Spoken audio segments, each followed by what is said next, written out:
Good evening. This is Joseph coming to you live from the Bible Version Conspiracy YouTube channel. Tonight's going to be strange, guys. This is an idea that I've been sitting on for about 2 years now. And I talked about it once at my church 2 years ago at the a little talent thing that they have that goes on every Christmas. And I'm looking forward to sharing it with you guys.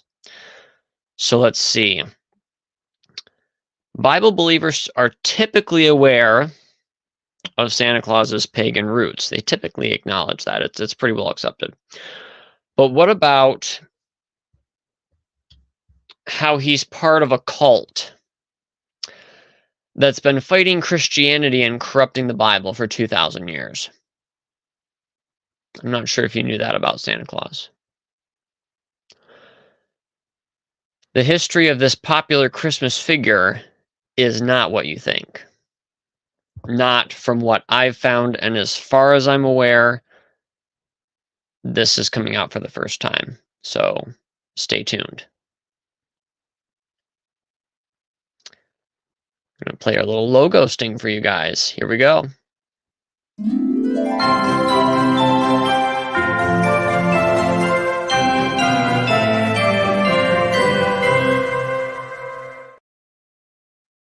All right. Just for the whole Christmas atmosphere, I guess. So, got to remember to look at the lens. I'm going to say what I think tonight, not what I think you guys want me to say. And I'm going to remember the through line. I'm so glad that I remembered the consistent through line for this stream, because a stream like this is in danger of becoming a pan-Babylonian, Santa Claus is Satan, which I'm not decrying that. We're going to get into that in a little bit. It's in danger of just becoming that and being, oh, this is pagan, this and that is pagan about Santa Claus. He represents Odin or Baal or whatever else. And I get that. But there is more to the story, I think, than meets the eye. So, sorry to break it to you, but lying behind the modern Bible version controversy is a dark and ancient conspiracy, which is undermining Christianity and our civilization at this very moment. My name is Joseph Armstrong. Welcome to the Bible version conspiracy. If you enjoy your King James onlyism with a... actually, let me read this one. Since it's flu season as well, let me read this one. If you've been told you have a highly contagious condition known as King James onlyism and have found yourself breaking out in conspiracy theories, subscribe to our channel immediately, and it could just save your life. It will take you less time than taking a teaspoon of James White's books every hour until recovery, and it won't leave the same bad aftertaste. I thought that was pretty good. I came up with that a few days ago. I was like, I should read that because people are getting sick and stuff. So here we go. Join us on our journey down, our deep dive down the conspiracy rabbit hole, the Bible version conspiracy rabbit hole, as we create weekly content exposing the Bible version conspiracy. Get secret updates, discounts in our online store, and other exclusive content by becoming a co-conspirator at our Buy Me a Coffee link below this video. It is our co-conspirators whom we thank for making all of this channel's content, including this live stream, possible. Make sure you stick around until the end of the video, because tonight's topic is going to get weirder and weirder as we go. And we explore Saint Nicholas, which is the primary definition of Santa Claus that I'm probably going to be running with for tonight. And you guys will see why that is as we move through this. I watched a few very informative videos in preparation for this by a guy that I don't agree with a lot on a lot of things, but he's got a lot of really good points, and I do recommend some of his videos on, say, the extra canonical books, the Gnostic Gospels, such like that, which we'll be referencing later because they do also tie in. This, I personally think that Santa Claus could be the key to unraveling the Bible version conspiracy. So if you guys are interested in finding out, highly recommend that you keep watching this live stream first. Second, like it, share it, subscribe to it, the channel that is, so that you don't miss more updates that we come out with as we try to refine this theory, as we try to correct it, get other people's input, hone it down. There's a lot coming, guys. And I'm not going to guarantee that we're always going to do these public live streams. So I do plan that when we get up to $500 a month with our co-conspirator, our co-conspiracy group, that we will do a live stream every night. So that's going to be taxing on me, but it's going to be taxing for you guys as well. And I hope that you guys enjoy that. So if you're interested in that, check out the links in the description. Let's get into it.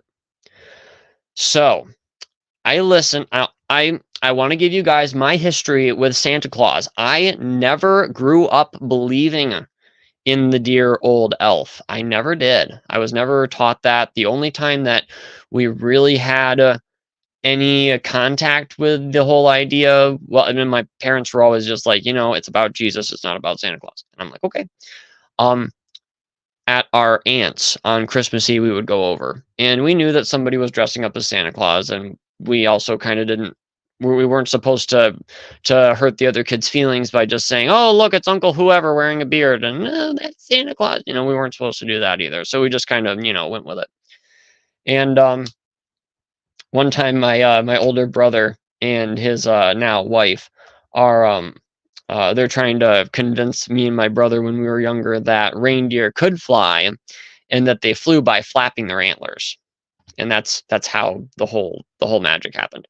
So I was like, yeah, okay. So, but we ended up going to bed eventually that evening, and his wife now, I think they might have been engaged at that point. I forget. But she came back there and she's like, we were just kidding about the antlers and stuff, right? That's not really real. And I'm just like, yeah, we got it. But now I'm going to be backpedaling because I'm not so sure anymore. Grown adults sitting here going, not sure that guy's so fake. So some interesting stories you guys are going to hear tonight.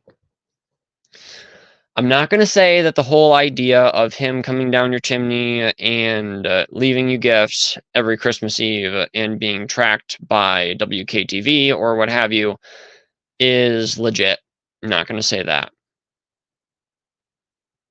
But there's a certain way, I think,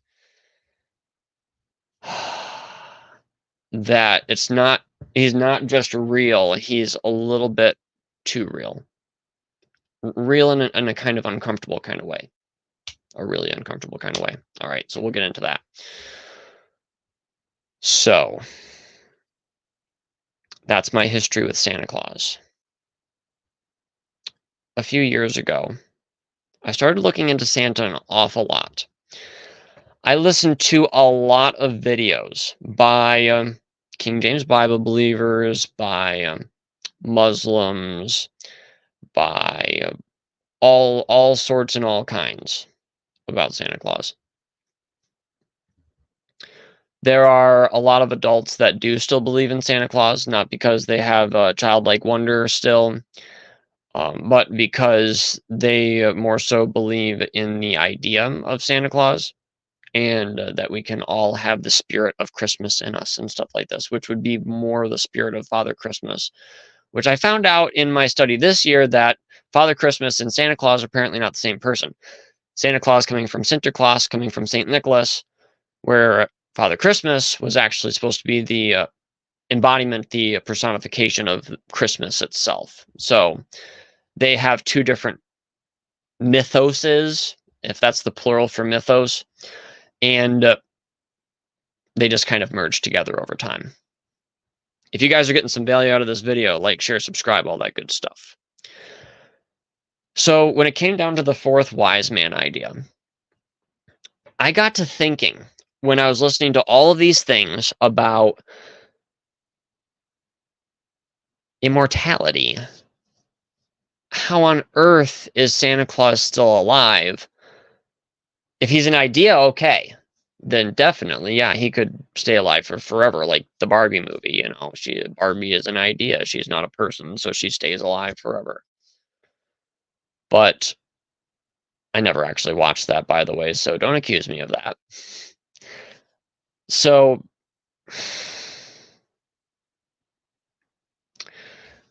when it comes to Santa Claus kind of being immortal and then stealing Christmas from Christ, so to speak, I was like, wouldn't it be interesting? I was thinking about making this story I was going to call The Fourth Wise Man, which has been done so many times. And then the fourth wise man, they always put a spin on the fourth wise man because there was supposed to have only been 3 wise men, which that's not the case. There was 3 gifts. So before Amanda Light goes saying, "Oh, I remember the Bible said, you know, had their names and stuff like this," then I'm sorry, it's never had their names. Those names were made up by somebody.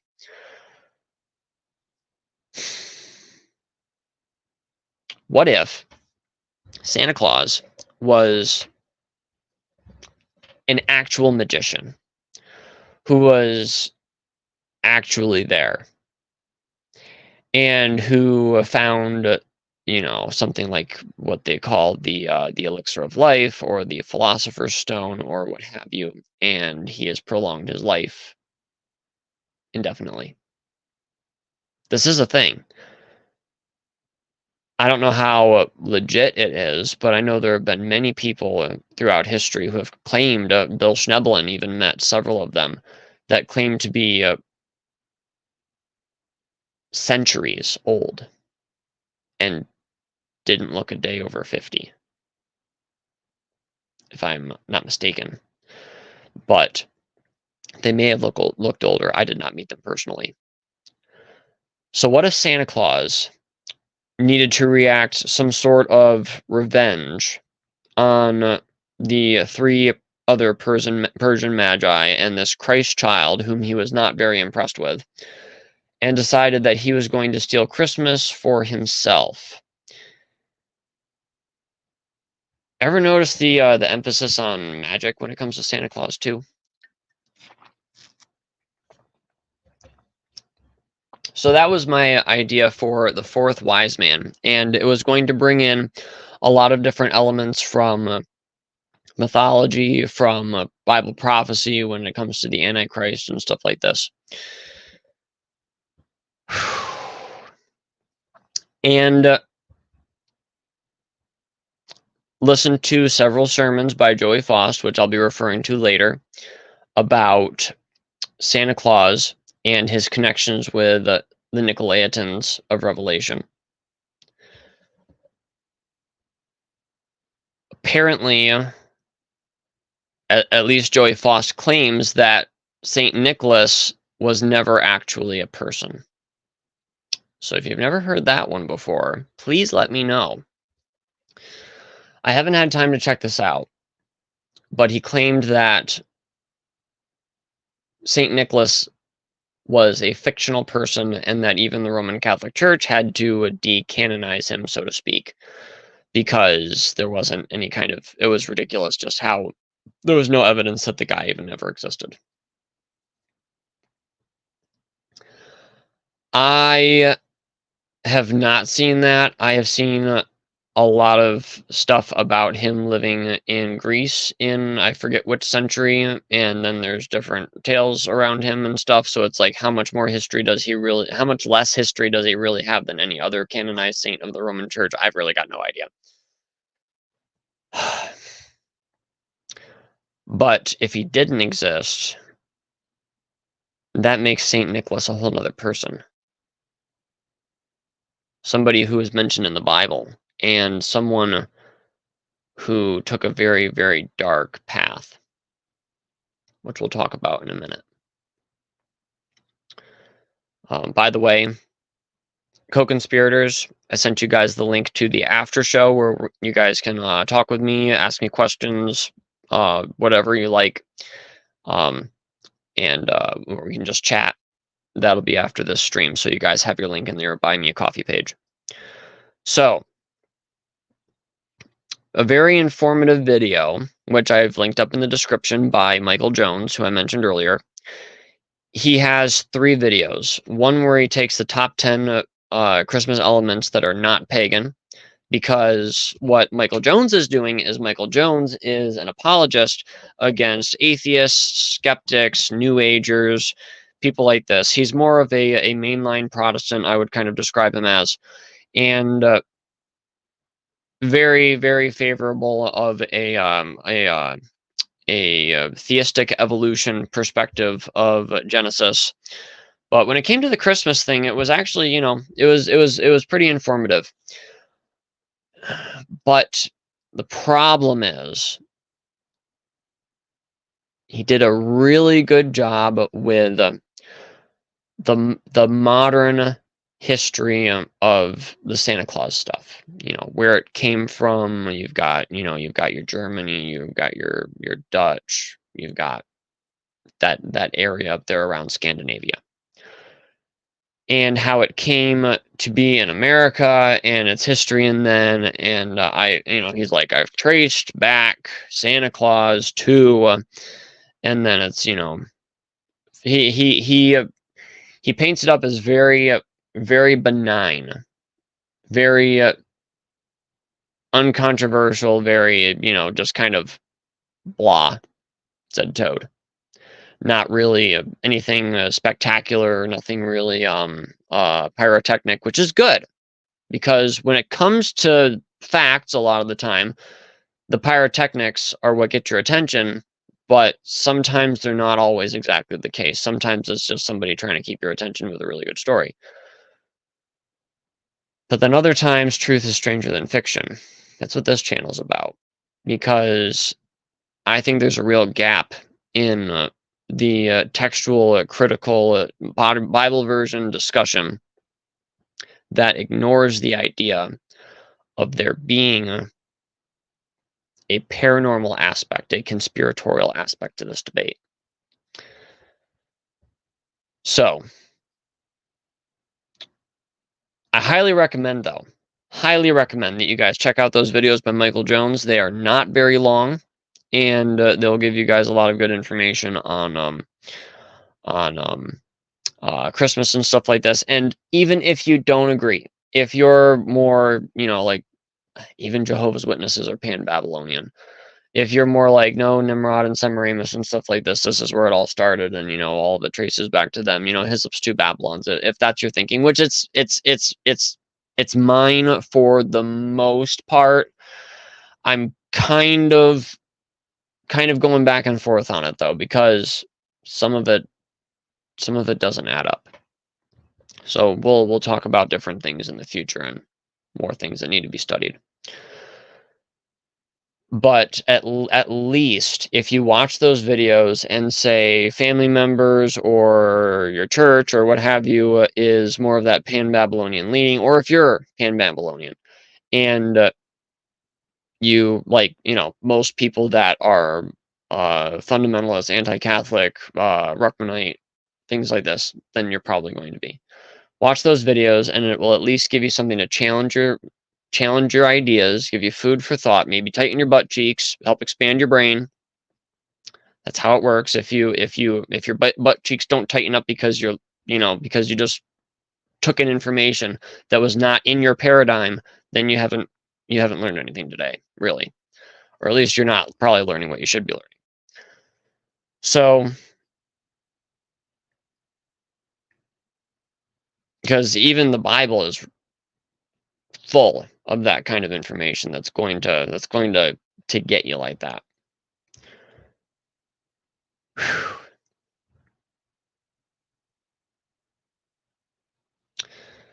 So Santa Claus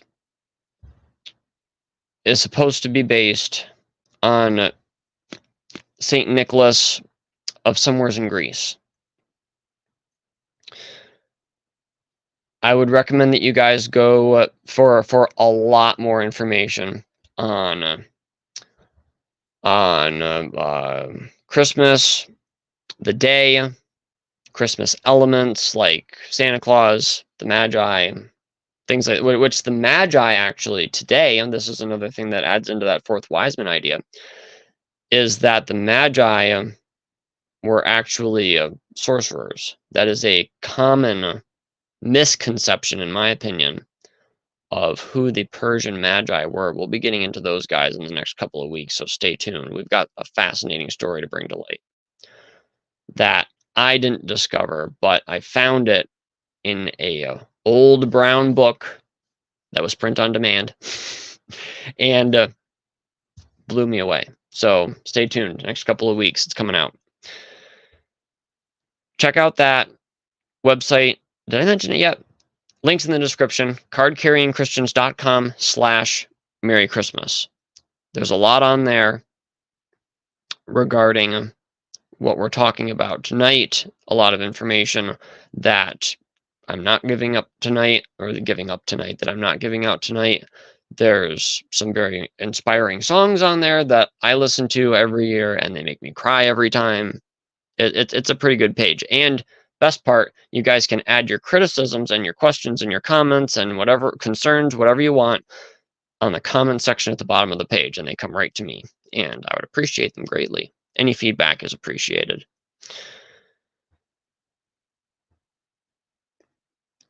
So I would recommend, like I already said, check those videos out. But then, take a look at this. Who are the Nicolaitans? The Nicolaitans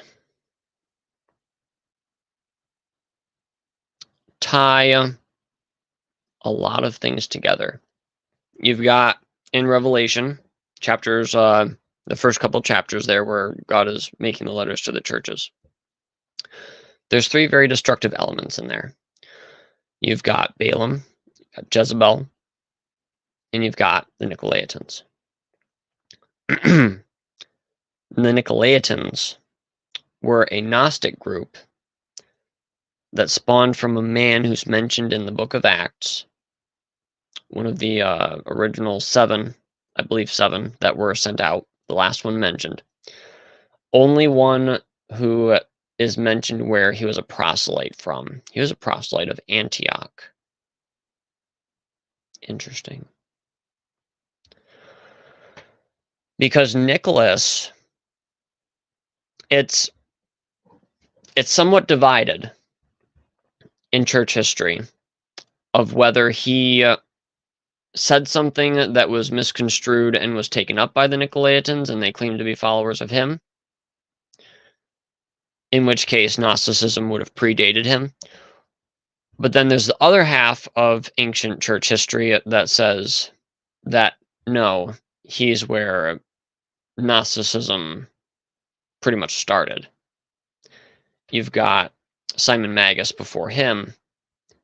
I think before him. I'd have to check to see where Simon the Sorcerer. I don't remember if Simon the Sorcerer comes before or after the mention of Nicholas of Antioch.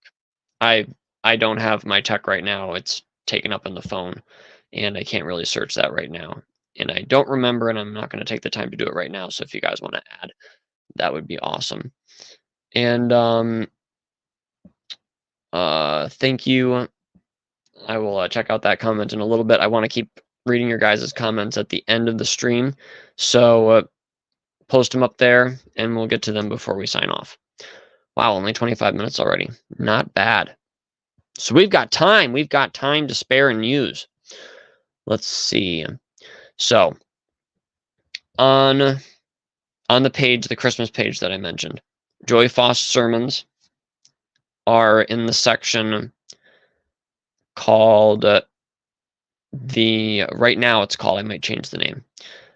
It's called the Santa Claus versus the Magi. And he's got some good sermons in there. One of them is The Future Feminist Christmas. Then there's Balaam, Jezebel, and Nicholas the Destroyers. Those two are about Santa Claus and the Nicolaitans. And then there's two other sermons. One of them is about the myth of the Magi, which is saying that the Magi are constantly referred to as being occultists, sorcerers that saw what was happening in the sky and came to worship Christ. That, I think, can be dangerous, very dangerous if it's taken incorrectly. I think Ken Johnson strikes a good balance when it comes to the science of the Magi and how they used it, and we'll get into that at some point. I know Bill Schneblin also highly recommends a guy that claims that he is following the techniques of the Magi, which is supposed to not be witchcraft, and doesn't sound sketchy to me, but I haven't looked into it. So if you guys have any other information on that, please let me know.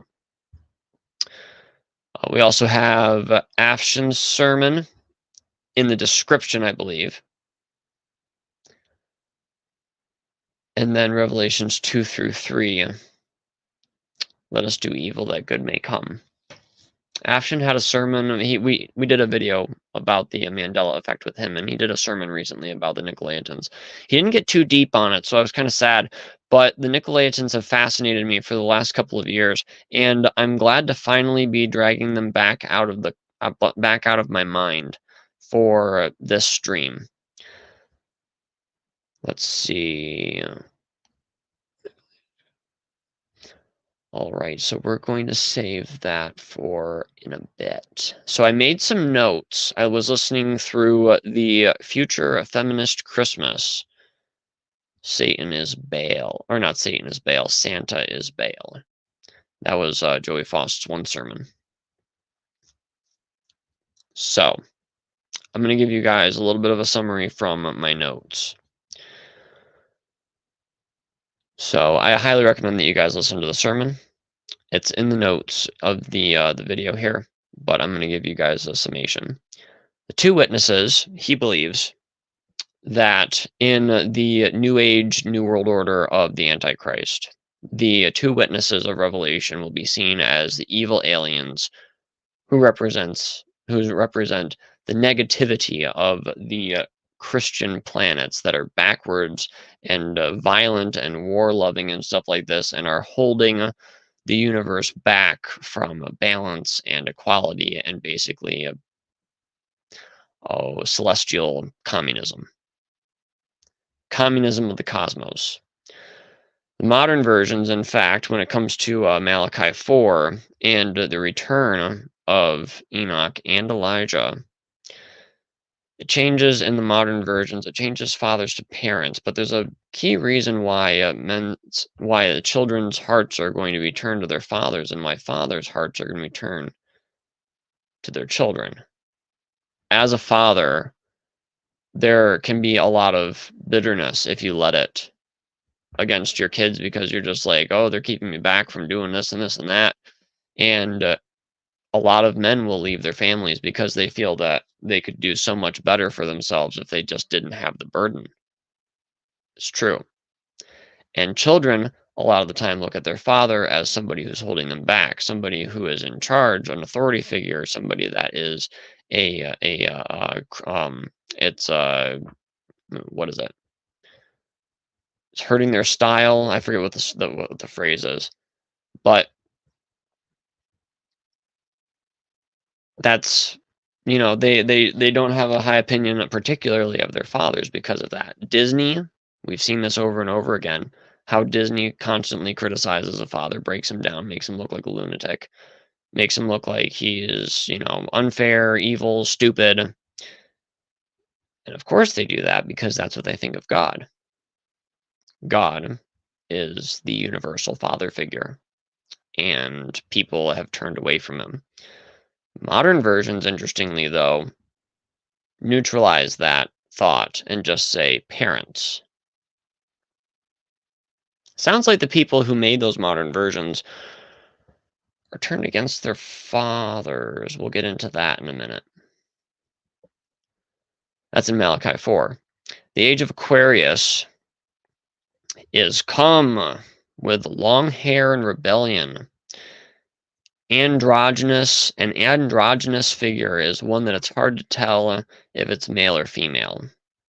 If anybody uses Premiere Pro, I've noticed recently there is an androgynous figure in the opening screen of Premiere Pro these days. It's could be a guy or a girl. I'm not really sure. And that's a very, very common theme in art.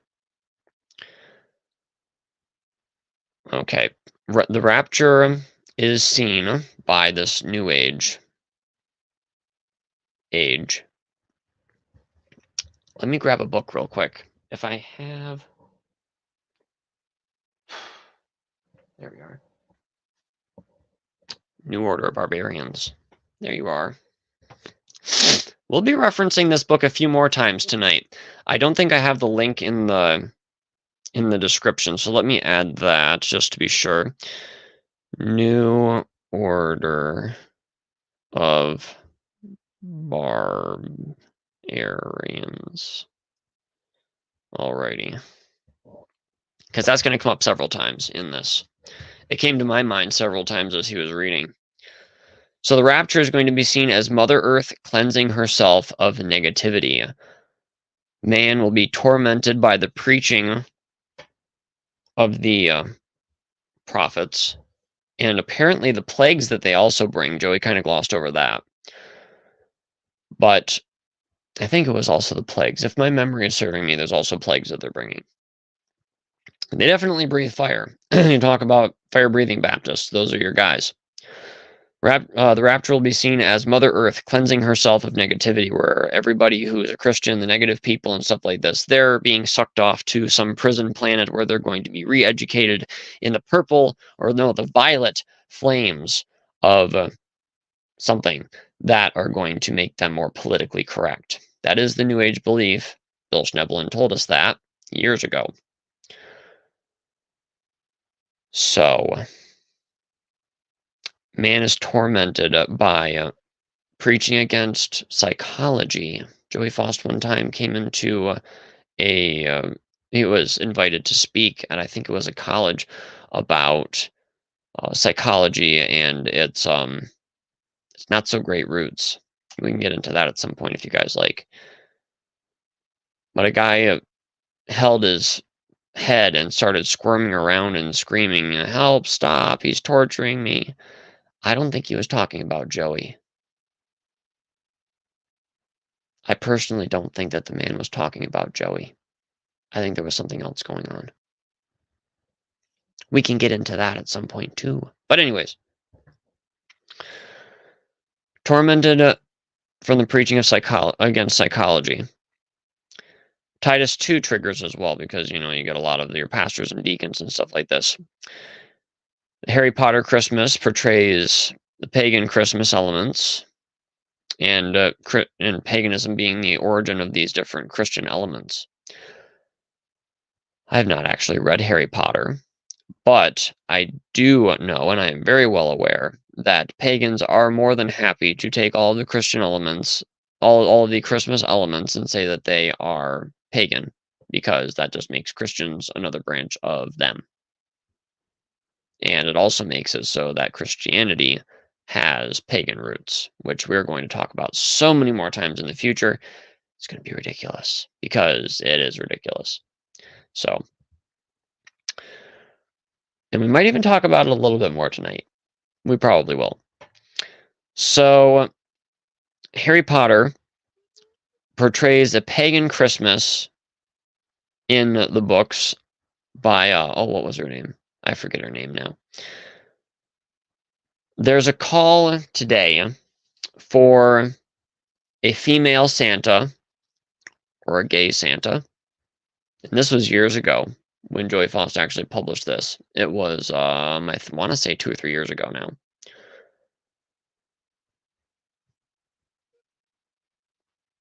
The thing is, Joey wanted to emphasize is Santa doesn't exist. But wait, here's why. Here's the reasoning. Santa Claus doesn't exist. Santa is an elf. Elves don't exist. Elves are androgynous. Santa is gay. So let me unpack that real quick. If Santa doesn't exist, okay, if elves don't exist, you're going to have a fight on your hands with a lot of Europeans and a lot of other people around the world, Joey. And just about every native culture out there. Santa is referred to as a fairy, as an elf in the poem, and a fairy in one of the references that Joey Foss brings up from some Sunday school material from the 1800s, I believe. If Santa doesn't exist because elves don't exist, then that also kind of makes Santa a little more probable, in my opinion. I'm not sitting here going, I'm going to teach you guys all that, elves are real and stuff like this. But the thing is that everything related to elves is real. There are plenty of paranormal studies, investigations, experiences. You name it, you've got it. Especially, boy, I've listened to too many episodes of the confessionals. Especially when it comes to a certain branch of little people that I may not mention right now just because. Anybody ever heard of Pukwudgies? Pukwudgies? Not sure what they're called exactly, but yeah, we're gonna end that right there for now. So if Santa doesn't exist, then it's like, is that just because elves don't exist? Does that mean that Santa might exist? I'm gonna share you guys a story real quick. There's a guy that recently came on the Confessionals podcast by Merkle Media.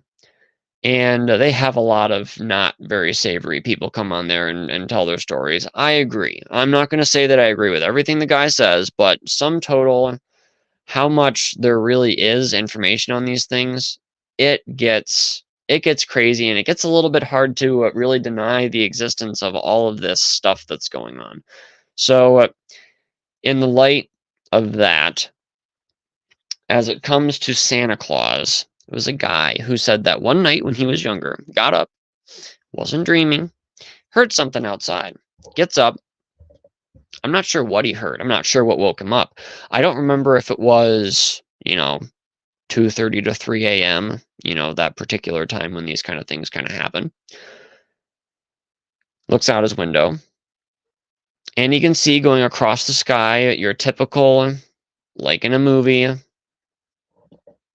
reindeer and Santa Claus going across the sky. Thing is, that could be any number of things. There was a short, hairy hominid, like a Bigfoot sort of creature, or possibly a Pukwudgie, and coming down out of a tree. People saw it. They filmed it. After the fact, they opened the film up, or not the film up. They got their SD card out, looked at the video footage, and it was a blurry kind of translucent blob, like the Predator effect. And it's coming down out of the tree, and it goes away. So it's like, what is going on with the technology things? And sometimes people see this effect with their naked eye. Other times, like when it comes to night terrors or succubus or whatever, or no, incubus or succubus, they can make themselves look like different things. It depends on what the person is willing to accept. When Pokemon Go first came out, I remember Mike Hoggard coming out in criticism of Pokemon Go and of the Pokemon verse in general. because of the fact that a girl who was playing Pokemon Go woke up one night to find that she was being smothered by a giant Pokemon character that was laying on top of her. So this was a sleep paralysis kind of account. And what happened there, I believe, is that this person was seeing something that they would accept. Same thing with another person who saw something strange, some kind of being, and it starts changing between different cartoon characters. This, that, and the other one. Fred Flintstone. Just different characters like this, just flipping through them, just kind of seeing what he would be most comfortable with, apparently. Another person woke up, and there's a little playground with penguins playing on it that's located right here on her chest. And she's just like, what on earth is going on? And that ended up getting a little bit darker than, quicker than not. So they can bring up disguises. Even, your alien contacts and stuff like this, their aliens will tell them, we can see through your eyes and we can control what you see. So, now that we've creeped all of you out, when it comes to Santa Claus not existing, I personally don't think that he really does, but there's a certain sense that I think he does. So I've got about 20 minutes to try to fit all of this in. So Joy Foss says that elves have been gay from the beginning. I mean, their imagery can look like that with their skin-tight clothes and stuff like this, but it also kind of depends on what exactly you're talking about. Because I'll tell you what, ain't no Pukwudgie running around in tights, okay? It's not going to happen. Or leotards, or whatever you have. Gospel and Sabbath School contributor, Gospel Teachers and Sabbath School contributor, 1845, talks about a lesson on fairies on page 10, calling Santa Claus a fairy. And not long ago, folks believed that they flew at night and they inhabited every grave and brook. And mentioned how we can all be fairies. And it's like, well, we can all be fairies if fairies don't actually exist. Yeah. But when it comes to things like that, and personally, where I think, just another sidebar, I personally think that fairies and other various little people are more than likely something called homunculus, if you've ever heard of that, where an alchemist actually creates a small person for whatever reason. And they have like magical powers and stuff like this. So that's what my kind of explanation for little people is. There are other also fallen angel explanations that I believe are legit for a lot of different lines of them, but you guys can tell me what you think if you have any opinions on that. If you want us to do a complete show just on fairies, little people, missing 411, what have you, totally let me know. And I'm sure that there's a way that the modern versions tie in. Not sure how, but it would be worth looking into, I think. Santa was blamed on the German Catholic immigrants who flooded America,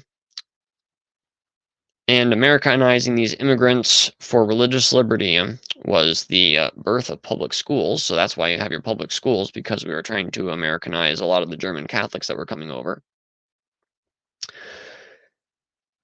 Santa's name, known to Dutch as Saint Claus. So Santa is kind of a corruption of Sinterklaas, which is kind of funny because Santa is a girl's name, by the way. So this is where you start thinking, well, he's got a big beard, but then he's got a girl's name. I delivered a girl to a lady one time not too far from here whose first name was Santa. And I was like, how did you get that name? And she's like, oh, my grandmother's name was Santa. And I'm just like, oh, so that's a thing. Okay. So that was my rude awakening. Catholics apparently, according to Joey and according to His Lips to Babylons and a lot of other things, and Pope Gregory, I believe. Catholics Christianized Roman paganism, put Christian names on pagan statues. He says there's no record for Nicholas. I believe somebody posted that in the chat. They removed him as a saint. It got so ridiculous. There is no historical record. He emphasized that. Santa Claus is actually Baal, is the assertion. And I think there's some weight to that.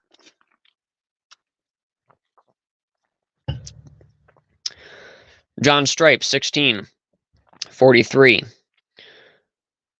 Saint Claus worshipped more than other saints by children, especially, which is interesting when you think about the Demolays, who are apparently a boys group who are named after a Masonic pedophile, Jacques Desmoulins.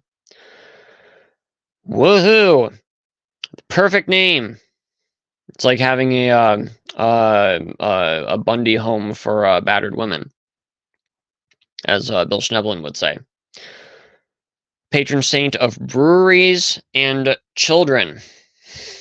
So wine and children. It gets really bad really fast, guys. Because when you start having a role reversal, it gets dangerous for the people on the bottom who shouldn't have to sacrifice a lot. That shouldn't have to sacrifice their lives. It should be the ones, it should be the men on the top that are going out and trying to make a better world and dedicating and sacrificing their lives for their children, not the other way around. So watch that role reversal thing. We'll get into that in a second.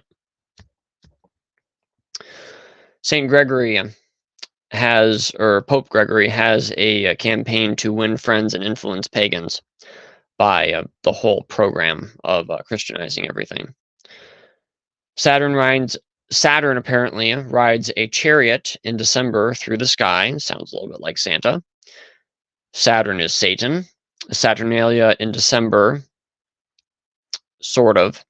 Because, I mean, it's sort of. The Saturnalia seems to have moved around throughout the year, and then was more so anchored to Christmas. Once Christmas became a thing, it was more standardized to be in December after the fact. So that is a controversial point, where he would say that the Saturnalia is in December. It doesn't seem to have been the case. But then he brings up some information that kind of contradicts that too. Saturn represented a golden age, which used to exist without private property. No classes, so no, no servants, no masters, stuff like that. No distinctions whatever. Androgyny. And they also probably had plenty of cricket flour. Sounds a lot like today. Not because of the cricket flour part, but no distinctions. No property. You ever heard of that? You will own nothing. You will say nothing. You'll eat bugs and you'll be happy. That kind of stuff. Saturn will return to give a December celebration like no other. This whole idea comes from when the sun dips down to its lowest part of its circuit in December, stops briefly, and then returns as though it's coming down to Earth as much as it can to observe, and then goes back. The second coming of Saturn is supposed to be where Saturn takes its rightful place as the sun of our solar system. And the sun, it either joins the sun or destroys the sun. Ever heard of that idea? I'm sure a lot of you have. The thing about Saturn is that he was a real dude, so I would highly recommend that you guys check out the book, write it down to put it in the description. It's called The Ancient Post-Flood History. You can also check the the Migrations of Noah and His Sons. I forget what the exact title of that book is, but it's an oldie, and it talks a little bit about Saturn and who he was and how he was involved with Rome. We had I think it was Rome. We had an earlier video where we talked a little bit about that. We just scratched the surface of that whole thing. Guys, there is so much related to this. Ay. Anyways, we'll get into it more at some point when we're not, more or less pressed for time. Saturn represented a golden age. This, according to Hesiod, the golden race of mortals without laws, they did justly without laws. G.G. Bollock, deities and followers had the deities like Saturn and people like this, and their followers had ritualized cross-dressing. Saturnalia, ritualized cross-dressing. The servants served their servants were served before their masters. Casual wear was in place where formal wear would be appropriate. Drag entertainment, social equality, communism, cross-dressing dream. The Gospel of Thomas, which makes Christ sound more like a Greek philosopher than a first century Jew, which is not a legit gospel. Inspiring Philosophy has a very good video about that. We feature it on our page called cardcarryingchristians.com/lost books. So if you guys want to learn more about the lost books, go right ahead to that. The Gospel of Thomas says that when men and women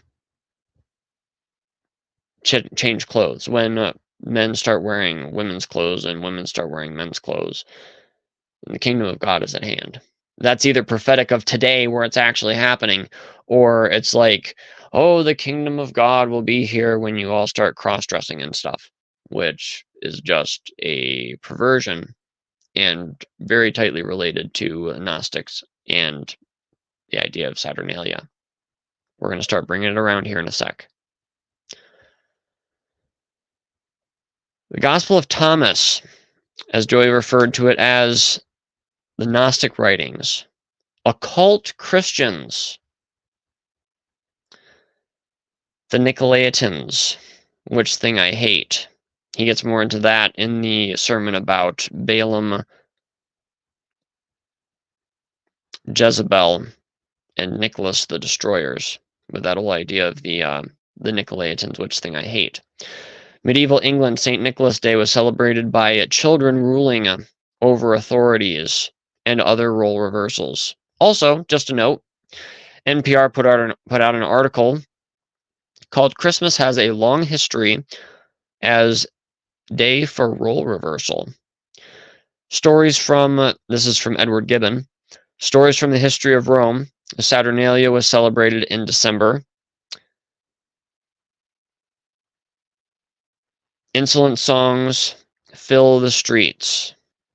Now, the thing about St. Nicholas Day and Christmas and such like this, it got really out of hand, so it was banned by the Puritans.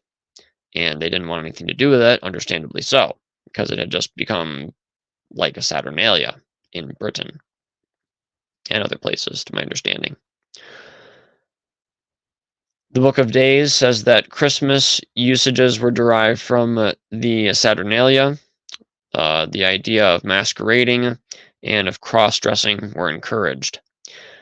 John Brady in 1812, the Saturnalia was a cloak for unbound licentiousness and cross-dressing. Remember that, please, whatever you do. Notice that word that was used in 1812. The Saturnalia was a cloak.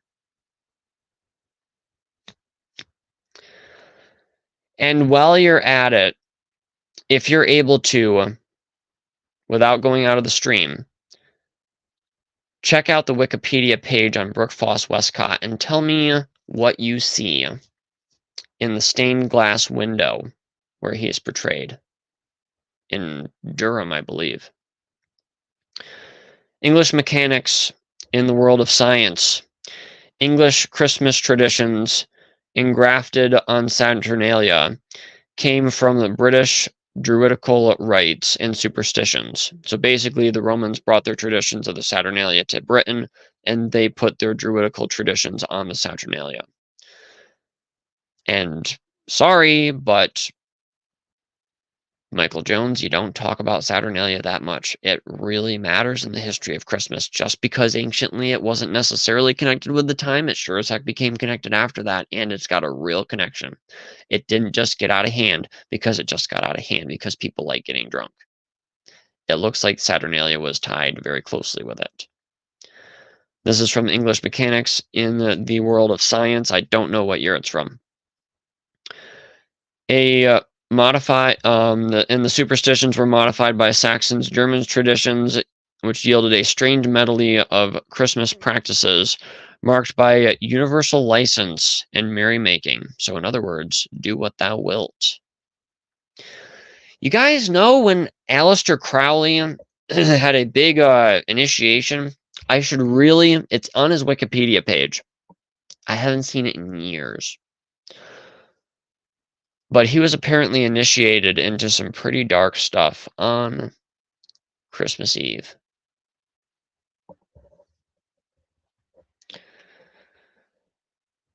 Laurels, evergreens, games, and, of course, you can't have a Christmas party without some cross-dressing. Celebration of Saturn and St. Nicholas are the same, is Joy Faust's assertion. If somebody, it'd be very helpful. I wasn't able to get a link for it, but I posted the image in our messenger chat for the Bible version conspiracy updates. You guys have a picture there of Brooke Foss Westcott in his cloak. And if somebody could go over to the Wikipedia page and post a link to that so that people can click on that and go see that image, that would be most helpful, and I would appreciate it deeply. Or even a link to the image, whatever is best for you guys. There's probably more information about it in the Wikipedia article than just the bare image itself, which could also be helpful. So, celebration of Saturn, St. Nicholas are the same. Perfect communism. Who was a Christian communist again? Shoot, I don't remember. Who was that guy who really liked Plato? He loved to play with Plato all the time. And he'd always leave the lids off the containers and they'd dry out. Who was that guy who was one of the early Christian communists in the 1800s? Now, who was that Christian communist?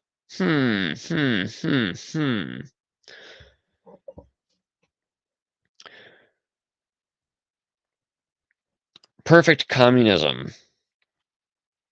And it fails because some animals are more equal than others. Communism kills millions. Feminism kills millions through abortion before they even enter the world. Wouldn't it be great if everybody made the same? Well, you know what? If that happens, like Joey Faust mentioned, you're going to be standing in a bread line waiting for your little piece of oatmeal. That's what's going to happen when everybody makes the same. Tacitus mentions that the Saturnalia was one of the part during Rome's invasion. The Saturnalia was going on. One part of Rome was in war and desolation, the other in riot and debauchery. Rome attacked during their Christmas party. The men were drunk and wearing dresses, so it was a perfect time to attack. Harlots wandered about the streets as blood flowed in torrents. The modern office party can be seen as something similar. Anything goes. General Baptist Magazine, 1818. Now, this is a case just against Christmas in general. They didn't celebrate any religious observance of the day, and because nothing was said of it in the Bible.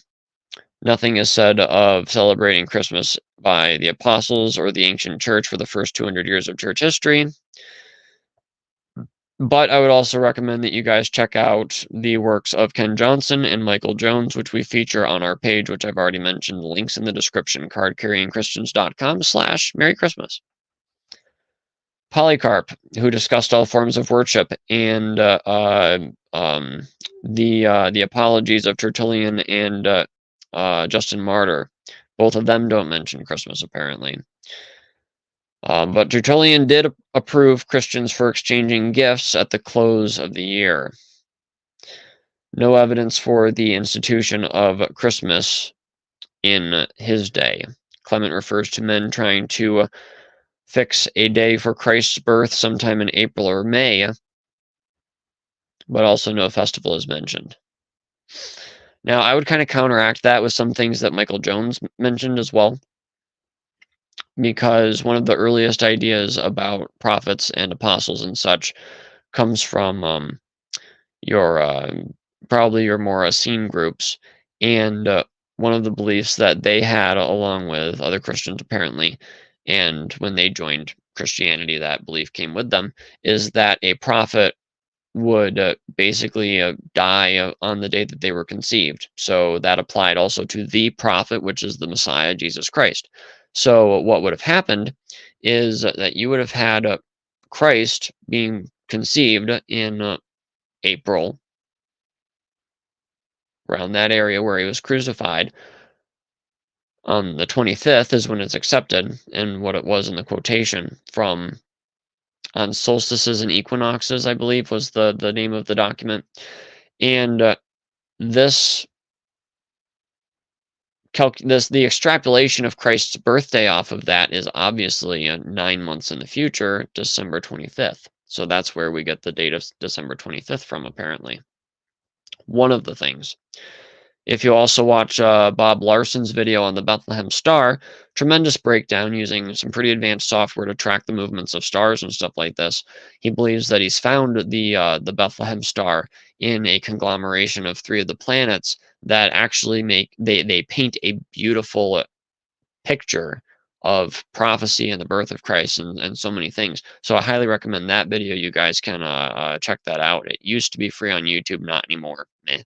But there's a link to where you guys can actually go and check it out on our page. So check it out, like I said. And guess when the wise men would have showed up, when the star would have come and stopped over where Christ was. Guess when that would have been? The date would have been December 25th. Pretty interesting. I personally think that it is very likely that the wise men actually showed up for Christ's second birthday. If you guys think I'm wrong and I'm harebrained, let me know. But I think it's a pretty good possibility. We'll get into a little more of that probably in a couple of weeks here. So let's see. Chrysostom celebrated, said that the celebration of the birth of Christ had come about 10 years prior to him writing about it. The celebration of the solstice, or the Saturnalia, let's see, fixing the day to they wanted to fix a date to appropriate Christian youths to the celebration of the solstice, which would be Saturnalia. Saturnalia for indulgence, Christmas for children. The Encyclopedia, or the Cyclopedia, 1819. Saturnalia also observed in Greece, a celebration older than Rome itself, which I'm not quite too sure about, because as far as I'm aware, from the Travels of Noah in Europe, the book that I've mentioned a few times on this channel, only a few, but it deserves so much more. It deserves its own television miniseries. It's pretty incredible. It mentions, I believe, that Noah built Rome.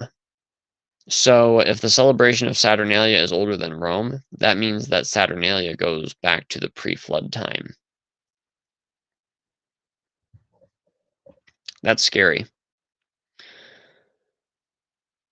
I'm pretty sure.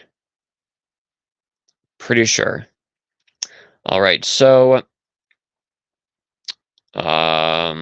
Peterson's Magazine, 1891. Beggars are welcome at the home of the rich. The sun approached the earth, paused for a moment, and reversed its course. So that's where you get your role reversals. 17th to 25th was the Saturnalia, a celebration of the equinox by the Scandinavians, the Persians, the Phoenicians, which your Phoenicians are your Canaanites, by the way. So when you see that the Canaanites are going, the Phoenicians are going all around the world in ships and stuff like that, it's basically your Canaanites. So kind of keep those loosely connected in your mind as you study your Bible and your ancient history, will you? And they observed something similar to Saturnalia. Sun gods, apparently, which Michael Jones takes a big issue with that in one of his YouTube shorts, that there is, I believe, a Muslim who said that Odin and Baal, gods of the sun, that they were the gods of the storm. But remember also, the sun causes storms. So there's a connection there. The Anglo-Saxon Midwintermas, and we do Christmas basically because we like it, and it had a lot deeper meaning to the originators of it.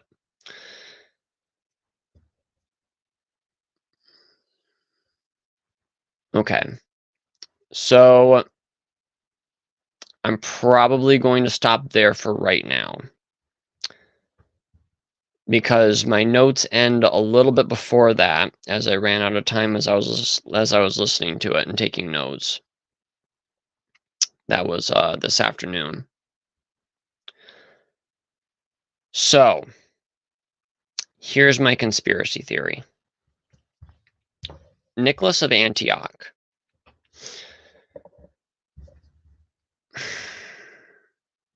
If Saint Nicholas, who, remember, there were people, and thank you for sticking around for this part. There were some people that didn't stick around for this part of the live stream, so thank you for sticking around for this part. If Nicholas was part of the people who claimed to be apostles and were not, if this Nicholas was one who wasn't an apostle, who wasn't the Nicholas of Antioch, but got in as though he were a fraud, or if he wasn't a fraud and he legitimately just went AWOL. I think, based on what I've learned and studied and stuff regarding the Nicolaitans and regarding manuscript history and church history and stuff like this, that the Nicolaitans are basically your foundation for the Jacobites, the Illuminati, that they are a group which said yes to Satan's promise of you will not surely die. And that some of them, not all of them necessarily, but some of them could constitute a class of people that have existed for a longer period than in what is natural for a human being. That this group, especially, and here's another big tie-in with your modern version history. Remember those guys, Westcott and Hort, and how they like to talk about, or at least how Gail Riplinger and Peter Ruckman and people like this used to always talk about how people denied the physical resurrection. Guess what happens when you deny the physical resurrection? You get Nicolaitan doctrine. Nicolaitan doctrine is where you no longer need to marry, because right now is the resurrection state. You have a spiritual resurrection now that Christ has spiritually resurrected, and that applies to Christianity, who are in a regenerated, resurrected state now. So that means there's no institution of marriage. So that means you can have anybody you want. And what else comes with that is a lot of debauchery and lasciviousness, because now there's no such thing as sin. So basically, whatever you do is actually not sin, because you can't sin. So watch that next time you start hearing a preacher teaching sinless perfection. You might want to watch out for that. So you also have, in the early days, you have your Gnostics corrupting scripture and wanting the whole communism thing. So you come forward into the New Order of Barbarians, where you have the churches will help us change the Bible to fit the New World religion. Oh, and by the way, the takeover of the new religion, the New World Order, is supposed to happen during the wintertime. And if it's supposed to happen during the wintertime, the reasoning for that in the book, with the person talking, was because people are less likely to go out and protest in mittens and hats and everything else like this. They're going to get cold. They're going to go back inside. They're probably not going to protest. I think that one of the greater reasons why they would choose wintertime to actually bring it in is because of a concentration, possibly, of occult power and other such things relating to Saturn. Good old older order of barbarians keeps coming in in a lot of different ways. Oh, and by the way, remember that whole thing about cross-dressing?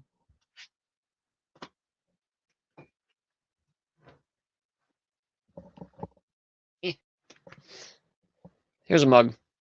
Oh, by the way, if you guys want a mug that says that real Bibles have 1 John 5:7 in them, you guys can check out the link in our description.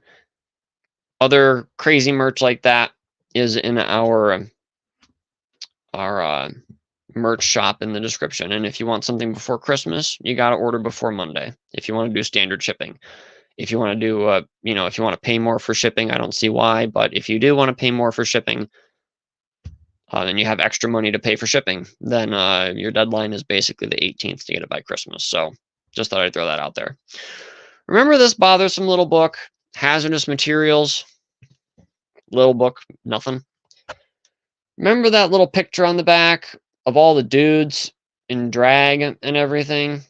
And remember all of the different times where she mentioned the corrupt British schools that had a lot of pedophilia and stuff? Oh yeah, and you remember how the guy with the last name Stanley, I forget his name. What was his name again? Oh, the guy that spearheaded the revised version in England. I forget what it was. Dean Stanley, or I forget what his name was. Remember how his nickname was Stacy? Remember that? Remember how he had, there was, oh boy. You guys might want to check this out. Hazardous Materials. In my mind, there is a direct line that has Santa Claus, St. Nicholas represented in our modern American mythos, which has taken over Christmas and led to idolatry, debauchery. We're going right now into the cross-dressing and pedophilia page of the last days. And you know what's coming next? Open, let's just say, Moloch. Because once you've made the child the king, he can be king for today, but his time's almost up.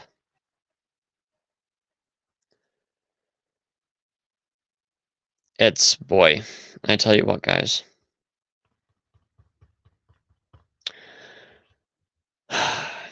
Remember Joy Faust's book, where it talked about how preachers warned before the Revised Version came out that if the King James Bible was going to be replaced by some modern invention, that what would happen is sin and infidelity and everything would ride forth with power, and we would lose our civilization to wickedness.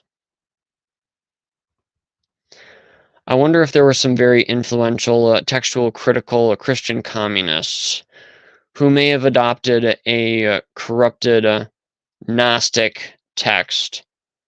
Oh yeah, and who were those people that Ruckman was always calling Nicolaitans, the conquerors of the people? Who were they now? Oh yeah. Interesting. I tell you what, guys, this whole idea of and then even just to put the icing on the cake, you've got that image on Wikipedia, and then if you go look for the secret history of the Oxford movement, guess what they have on the cover now? They've got a guy who's apparently like a doorman or something like this, taking some kids around the grounds, and there's a grave here, and he's gesturing at it, talking about the person who lies there, and little kids are looking at it and stuff, and guess how the doorman is dressed? He is a Santa Claus figure. He's got his bright red jacket and everything, and his bushy white beard, well kept, and as I remember, his big black boots. And I'm just like, interesting. The whole Santa Claus idea, the whole thing of going in a mask, in a disguise. Remember how we've talked sometimes about Fritz Springmeier and how he said that the Illuminati has basically penetrated into every level of Christianity. Probably one of the reasons why Ravi Zacharias died and had a quite an unveiling posthumously, let's say. And one of the reasons why Billy Graham said that the Illuminati had him by the kahunas and there was nothing he could do. And possibly one of the reasons why Hyles Anderson College is so screwed up. Possibly one of the reasons why there's that huge controversy about Steven Anderson's kids and the darkness that they got into with internet conversation not too recently. And possibly with Hyles Anderson College, and possibly even with Kent Hovind's Dinosaur Adventureland. There's a lot of crazy things going on inside, guys. And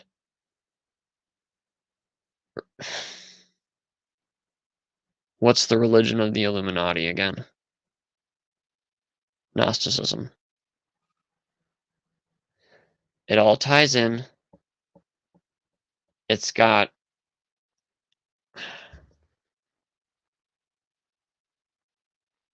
this has a lot more codifying to do, a lot more crystallizing, a lot more condensing, a lot more work to be done on it. There's this topic of Santa Claus does not fascinate me just one time a year. There are so many connections to be drawn, so many different things to uncover, so many different things that relate to each other that you just wouldn't think would be there. I'm interested in hearing your guys' thoughts as I read the comments here in a second, but guys, I really think that the mythos of the Santa Claus, the Nicholas, the saint, unless it was Nicholas of Antioch, who was a Gnostic saint, who may have actually known Nicholas that you know, and who knows? Who knows what really happened? I mean, really, I know it sounds really far-fetched for the idea of somebody being basically immortal. I know it sounds far-fetched, but guys, really, historically speaking, and alchemically speaking and stuff, it is a thing. It's a lot of weirdness for us to kind of accept as Bible believing Christians and everything. But it really does make sense. I was just thinking of making a little post here at some point just on the promises of Satan, that you're not going to surely die, that you can turn rocks into bread, that you can jump off of something and not die, which is kind of a concept of lycanthropy and immortality. And also, all these things will I give thee, if thou wilt fall down and worship me. Oh boy, do I not right offhand. There's a book by a guy named Robert Sefer, called 1666, Redemption Through Sin. And I believe I already have that to put in the description. Yes, I already did. He talks about the Jacobins and the cult that formed with that idea, and how and its connection with Gnosticism and with the Nicolaitans really, in my mind, shapes out this whole idea of a conspiracy a lot more, because he blames the Illuminati on the Jacobins and on that redemption through sin concept. And when you have your New Order of Barbarians and the churches will help us, and the idea of making a New World Order Bible, and then you bring this stuff into it, it gets so crazy so fast, guys. Ay, ay, ay. All right, so I want to look at your guys' thoughts before we sign out. I want to see what you guys think about my blithering here tonight. Like I said, there's a lot more to be expanded upon with this whole idea. Maybe you want to see us revisit it. Maybe we will revisit it with the members. I am looking forward to hearing your guys' feedback on the after show. And yeah, let's check out the feed real quick. Let's see. Oh yeah, there's some comments. Whew. All right, Martino. Wikipedia says Saint Nicholas was a Greek descendant, but from Myra in Lycia, which is now Turkey. Wikipedia is not the best source I know. Well, Wikipedia has gotten better, in my opinion. Acts 27:5, and when we had set sail to, okay, yep, and then it mentions the places where he was. KJV translates Strong's in the following manner: wise man and sorcerer. Yes, because magi is a man of power. It can be used for a magistrate or a sorcerer, or somebody who just has power through wisdom. Apparently, it can be used different ways. It just depends on the actual context that it's being used in. The Magi apparently did use a form that could be considered by us to be more of a mystical kind of a form, but it seems like their view of astronomy and such like this was more in line with the prophets, possibly because of Daniel's influence. So let's see. Nicholas of Antioch is mentioned in Acts 6:5 before Simon the Sorcerer. Thank you very much. So he could possibly have been. I know that Simon Magus would have probably been down in Africa, in Egypt at that point, probably. So interesting. A being that flipped through cartoon characters. Yes, absolutely. That was a devil choosing a disguise.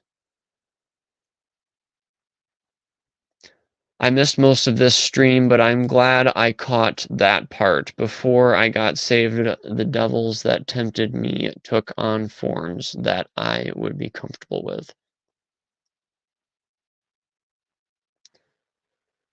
But over time, they got more and more obviously demonic until there was no denying that they were devils. And here's the thing, too, with that, because there's kind of a danger in making the history of occultism and paganism and their worship and stuff like this kind of benign and being like, oh, well, it doesn't really matter that much. Because when we learn that they were just an actual person who actually died and their characteristics and traits are because, their characteristics and traits that they had during their lifetime, and that there was still the grave of this guy, and that was actually a huge witnessing tool for people, the Christians of the time, because it's like, dude, there's the grave of Zeus right over there. You guys can go over and visit it. You do go over and visit it. Why are you worshiping a dead guy? And they're like, huh, actually, that's a good question. So it was a huge witnessing tool back then. But the thing with that is that with necromancy, and there was a video that I need to watch. It was a little longer, and I didn't have time again. It's been a week. It's been a week, that's for sure. About Santa being a necromancer. Oh yeah, and then who was it? Was it Canaan or no Ham? It was Ham that I believe tried to take over Rome at the one point. Yeah, oh boy, that's an interesting history. We've got to get into some of that post-flood history stuff, guys, because that really helps to break down a lot of history. It's so cool. So, I think that with the necromancy part of things, when you start talking to dear old Aunt Stacy, who are on the other side or what have you, a lot of the times things can get a little bit more demonic than not. There are definitely spirits that can pretend. And especially sometimes when you're talking to, Uncle Ben. Oh, Uncle Ben, oh, I haven't seen you since you got shot by that guy who was leaving the wrestling match with all the money and stuff like this, and I became Spider-Man. Oh, yes, Peter, when with great power comes great responsibility. Remember that. He apparently never actually said that, and he didn't originate that phrase. But when Uncle Ben starts asking you for the blood of your firstborn, it's time to turn off the Ouija board and burn it and see if it screams. Okay, enough with that. Santa Claus is the mockery of our Lord Jesus. Now, here's the thing, too. With that, the thing about Santa Claus, he can be a mockery if you take it that way. It makes sense. But if the Christian elements were infused into the Santa Claus mythos because of the Christmas elements coming first, and saying that Santa gives gifts to the righteous, and he lives forever, and he is dressed in a garment dipped in blood. It's red, and just the different and the white hair and everything like this, the different symbols, and how people always say, oh, he's mocking Christ and stuff like this. Maybe some of those attributes are just ascribed to this mythical character, to this mythical, because okay, maybe these characteristics are infused into this mythical character because he's associated with the birth of the Messiah. So it kind of makes sense for that to happen, especially with Father Christmas being a personification of Christmas itself. And then those two becoming one, basically, Father Christmas and Santa Claus. So it would kind of make sense that he wouldn't necessarily be a mockery, but I could also see that. Oh, and by the way, here's another tie-in for you.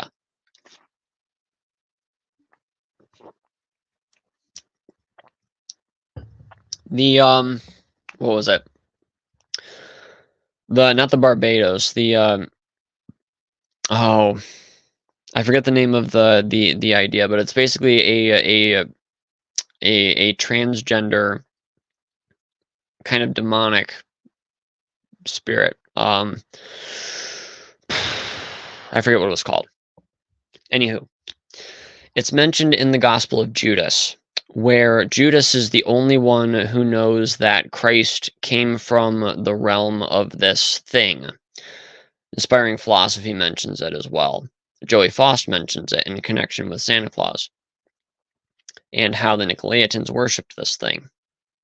Remember your Masonic Baphomet? I'm not sure, but I think that that's where that came from. I forget the exact name of it, but it'll come to me after the stream probably.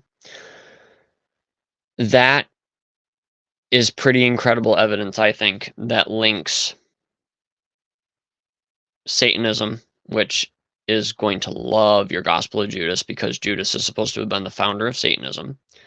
And then it's going to link your Nicolaitans in with your Satanism and your do what thou wilt concept. And it all just weaves together into the nice backside of a Persian Christmas rug. And it makes sense once I clip all of the threads and turn the carpet around.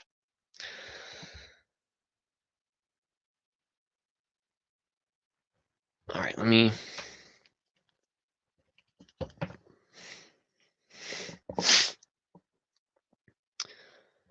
Santa has... I'm not sure about 12 reindeer. Well, I mean, I guess he probably would if you count all 8. Prancer, Dancer, I think there's 8. And then Rudolph and all of the other reindeer. And there'd probably be 12. Jesus has 12 apostles, yes. Santa knows whether you've been naughty or nice, yes. Jesus knows all of our thoughts and actions. Santa gives us free material gifts.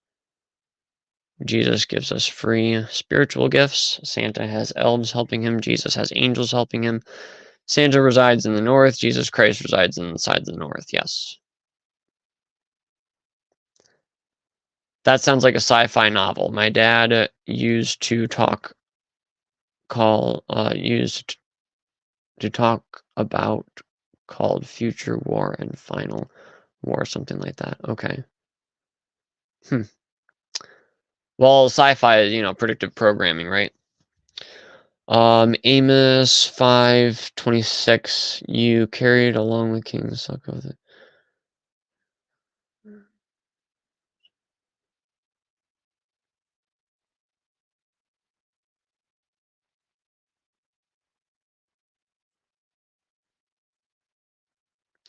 Yeah, I'm not sure.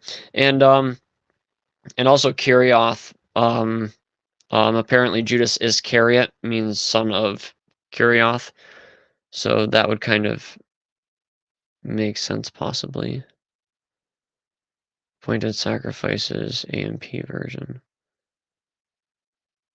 Okay, so the mention of Saturn there, I think. Yeah. And also, by the way, I am so sorry, but I don't think that Jeremiah 10 is about a Christmas tree because it talks about it having a nose and legs and arms and hands and stuff. So it makes no sense. So please, if you really still think that Jeremiah 10 is about a Christmas tree, I am so sorry. No, it's just not. Let's talk about it. Satyr's Strong's number. Okay, yep. Hairy goat. And that's going to tie in with your Krampus, who is one of at least 2 or 3 different characters that were supposed to be the bad characters that followed around the gift giver. The devil wants to make everyday Saturnalia in the West. I pray for those who will repent and turn to Jesus. Yep. We need that. Nothing too noticeable in the stained glass except old buildings and possibly marijuana leaves.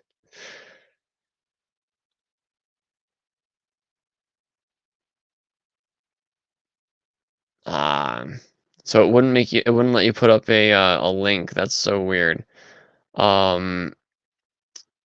Is that the right stained glass window? There are some other ones that come up when I just searched. Okay, so the stained glass window I'm talking about features B.F. Westcott. It's on the Wikipedia page right now. It shows B.F. Westcott standing there. It's got a banner running behind him that says that the Word became flesh and dwelt among us, which is where I tie in the Antichrist, interestingly enough. And then you have him holding a book, and he's draped in a cloak, which looks kind of reminiscent of Santa Claus. It's scarlet, and it's got big white puffs on it, like, you know, that fur kind of lining. Interestingly enough,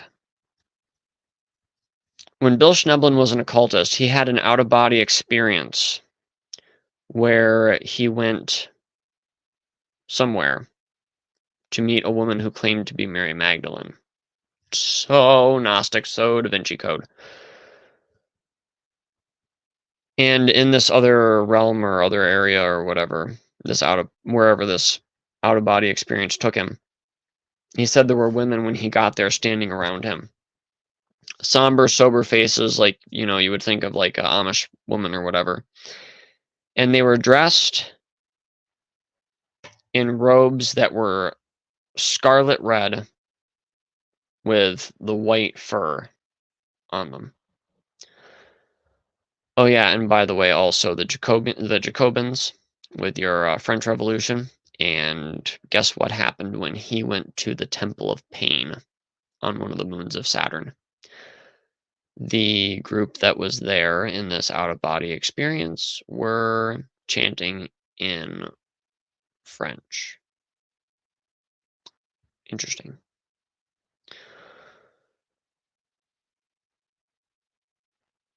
Very interesting observation, Joseph, about when the wise men showed up according to when the star was there. I heard about the effort to backtrack the Star of Bethlehem before. Yep. It's like the retrograde motion with, I believe it's Jupiter, going like this and making a crown shape, and where it would have been perfect for that to have actually happened over Bethlehem was then. Saturn is a counterfeit, or Satan is a counterfeit and a liar. And notice how you just have to shift those letters around. By the way, Nicolaitan starts with an N, nothing, null. Necromancy. Black even is, what is it, Latin? Negra, I believe, negative. Take your N in Santa Claus or in Santa and move your N to the N. And it makes Satan.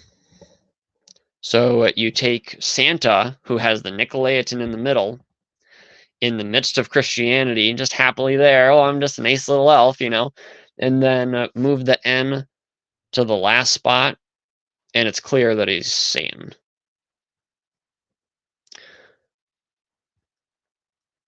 A little bit of, oh, what's that guy's name that wrote Concealed from Christians for the Glory of God?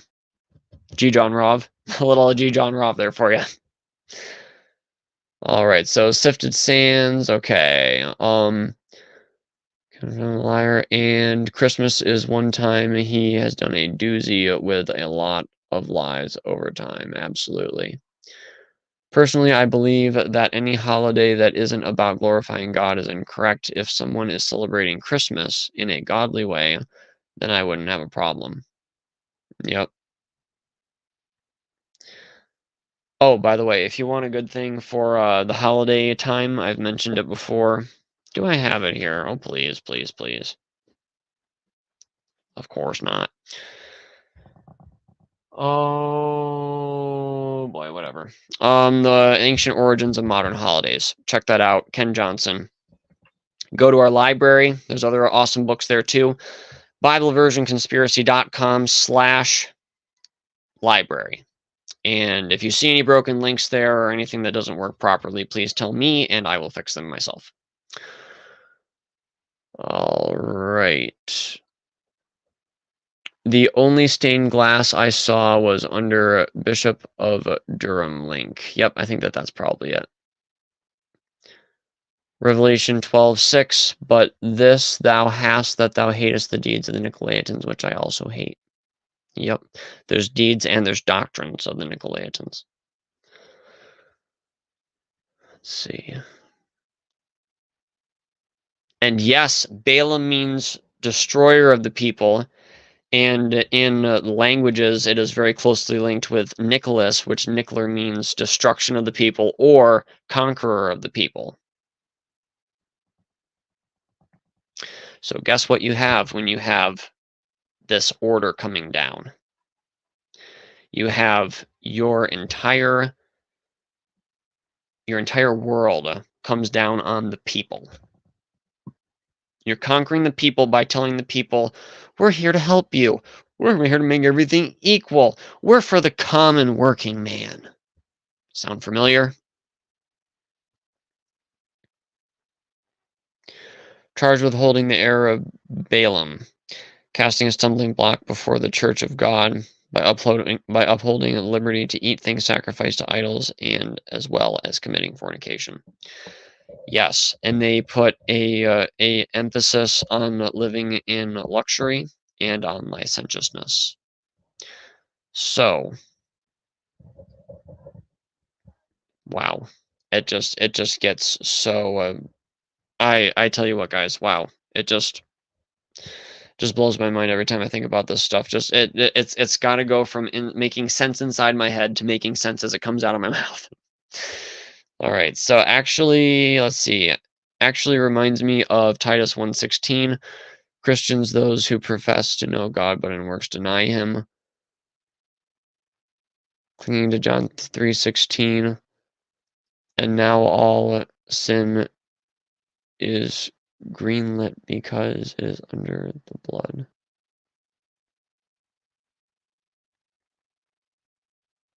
Not sure what that means. In these times, we need to cling to Christ even more than ever.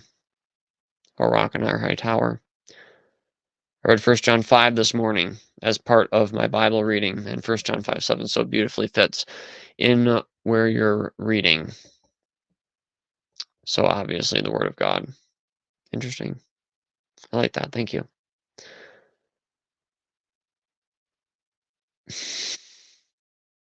Yeah, really. Oh, wow. You are wrong, Marinto. Not sure. Oh, yeah, the ho ho ho thing. And it's a ho ho, come forth and flee from the land of the north. Yes, that's the famous Santa Claus verse.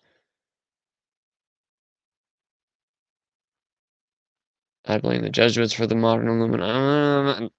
I mean, you could, because you got Adam Weishaupt and everything, but I think more that the Jesuits seem more to just be a branch of something much more ancient than what they are. They're very Gnostic for sure.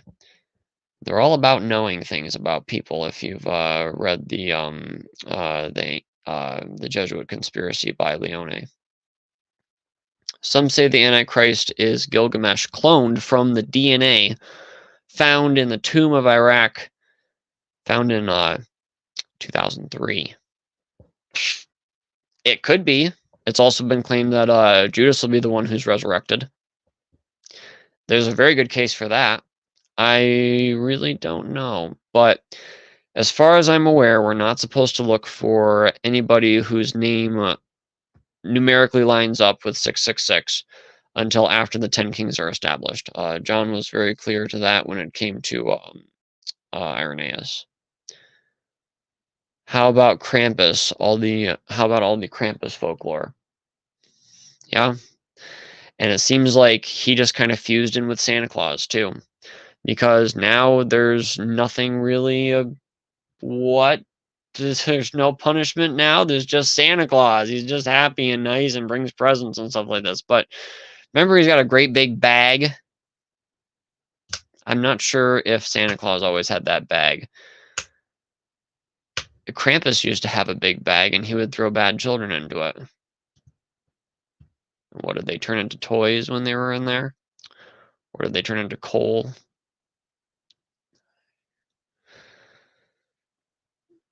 There's something that comes after bad little children, too, I'll tell you that. One of the stories from Steve Quayle's book about a puka, where the bad little kids are all out after dark or whatever, and they're not supposed to be doing that. This horse comes along, oh, hi, and get on my back, and they're like, oh, let's get on his back, and they'll get on his back and stuff, and there's like 12 kids, and the horse just stretches for each kid that gets on, so there's room.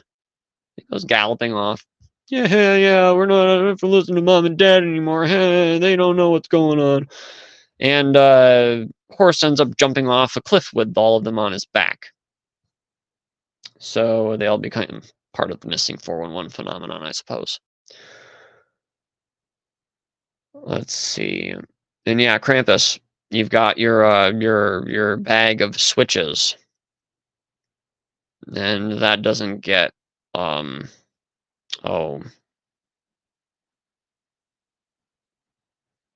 masochistic at all. I guess I was wrong. I thought he had 12 reindeer. That's okay. 9 reindeer. Yeah, true. If you count Rudolph. Yep. Finally here, Spray Arm. Probably have missed it all. You missed it all.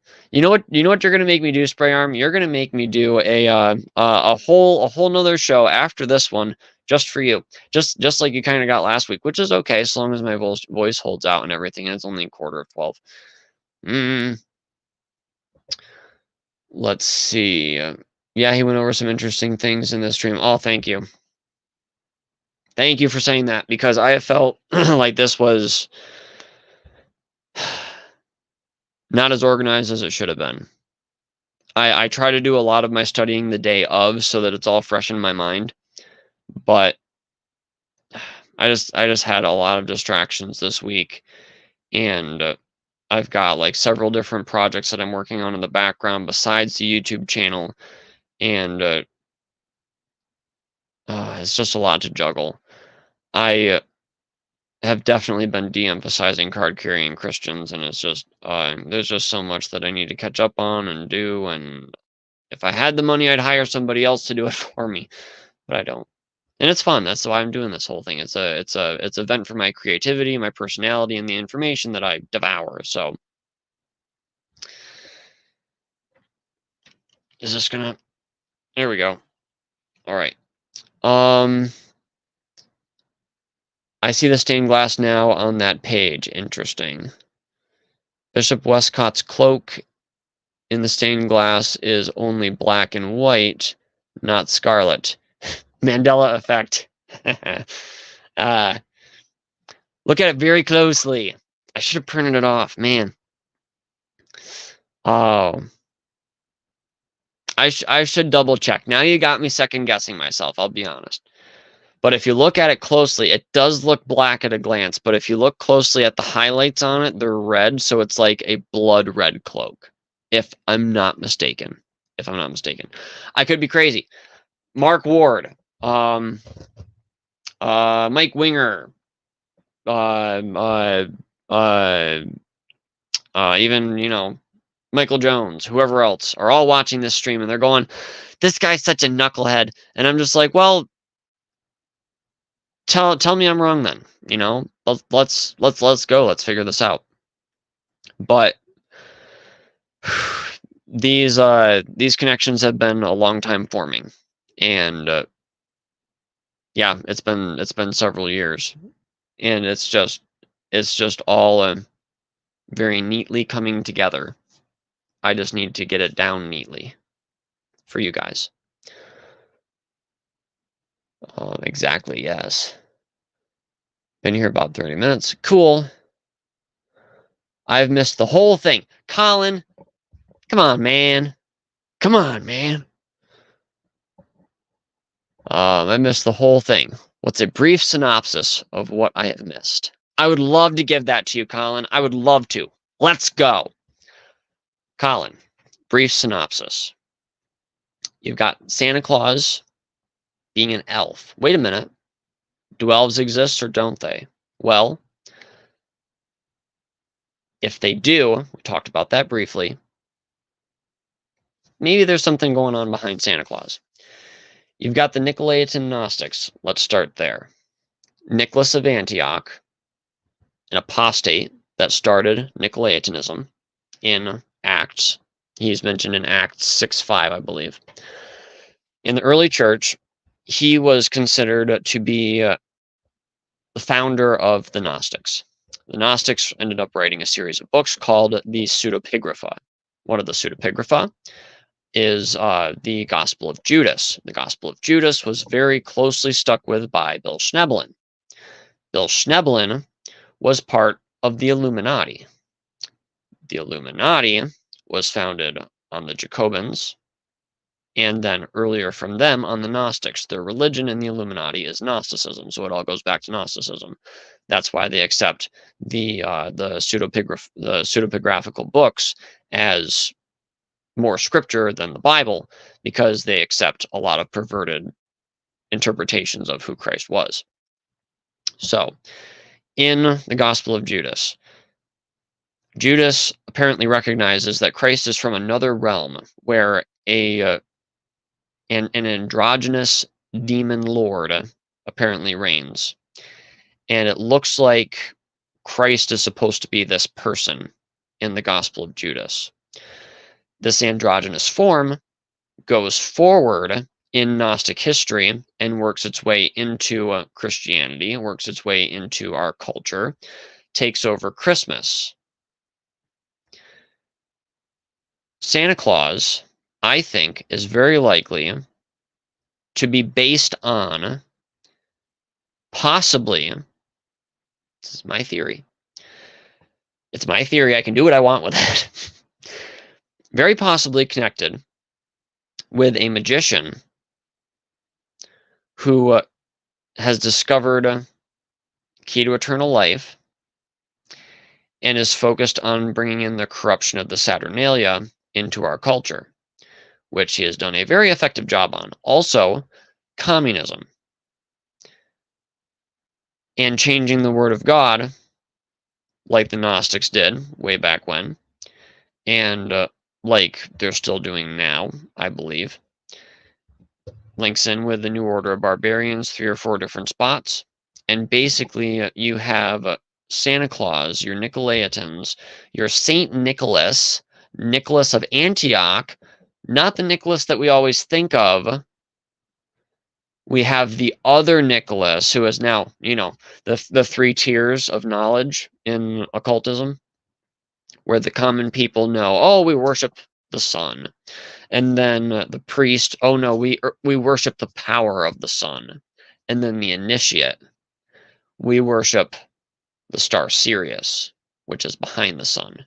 And that's the wickedest star in the sky. So you have your Nicholas. Oh, you got your Santa Claus for everybody. And then you've got your Saint Nicholas for the priest. And then maybe for your initiate, you have your Nicholas of Antioch, the founder of Gnosticism, the man who said Christ didn't actually, well, I'm not sure that he said this, but they taught that Christ didn't actually resurrect.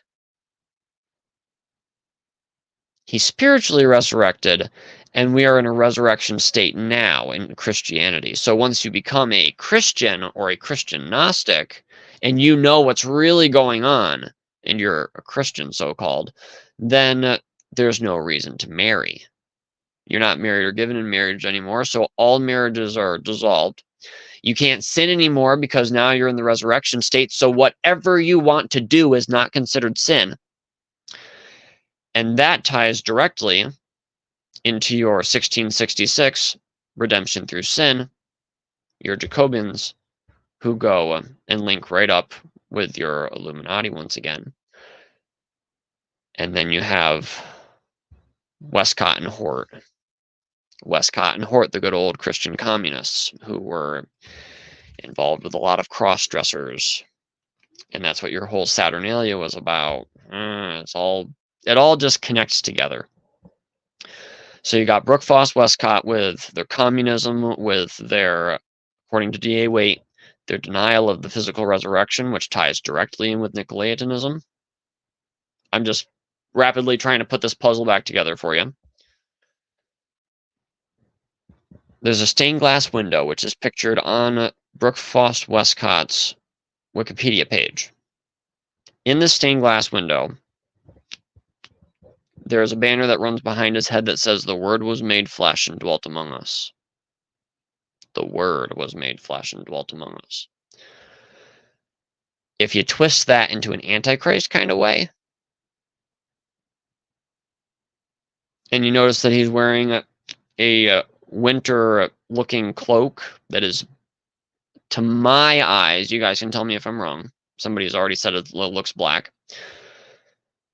It looks like it's blood red to me. The highlights are bright red, and the rest of it's black. It's stained glass, so it's like, it's like this color and that color. There's no real chance for a grade. Kind of like in a liberal history class, there's no chance for a good grade. And so Westcott wearing that red cloak and everything, and him being the one that's going with this revised text, and then Dean Stanley, who was involved with a lot of the cross-dressing and pedophilia and stuff like this, apparently, that was going on in the Church of England at that time, and also occultism with Annie Besant and people like this that she was connected with, or that he was connected with her and stuff. It might be coming out a little bit more cohesive in the sweetened condensed version. I'm not sure. Just let me know how I'm doing. You've got Dean Stanley and Brooke Foss Westcott spearheading the revised version, which pastors of the day were saying that if you replace the King James Bible with another version, there's just going to be total confusion. Christianity is going to be disoriented, and there's going to be so many people that just go and are like, Christianity, they don't even have a book that they can figure out. And then atheism is going to ride forth with a high hand, and power, and sin and debauchery of every kind is going to run rampant. That hasn't happened since the late 1800s, not at all.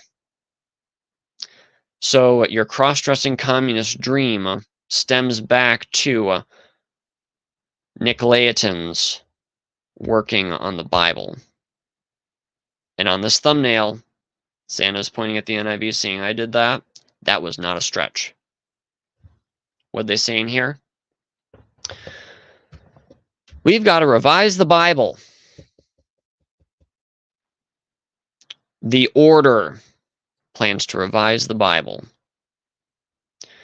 to match the New World religion.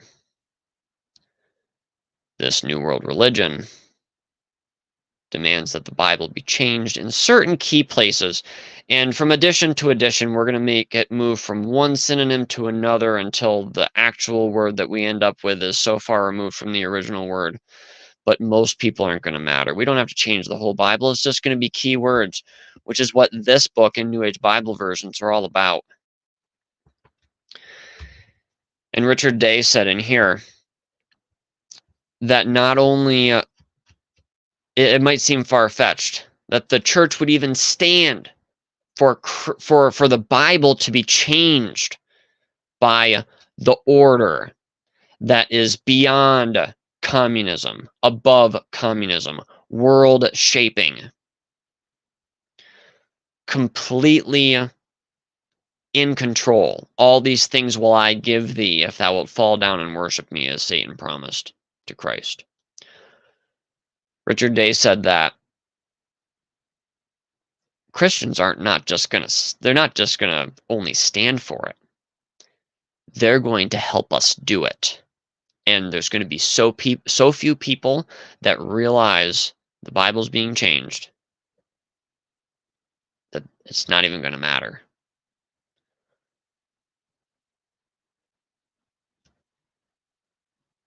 Wow. I hope maybe I summarized it pretty good.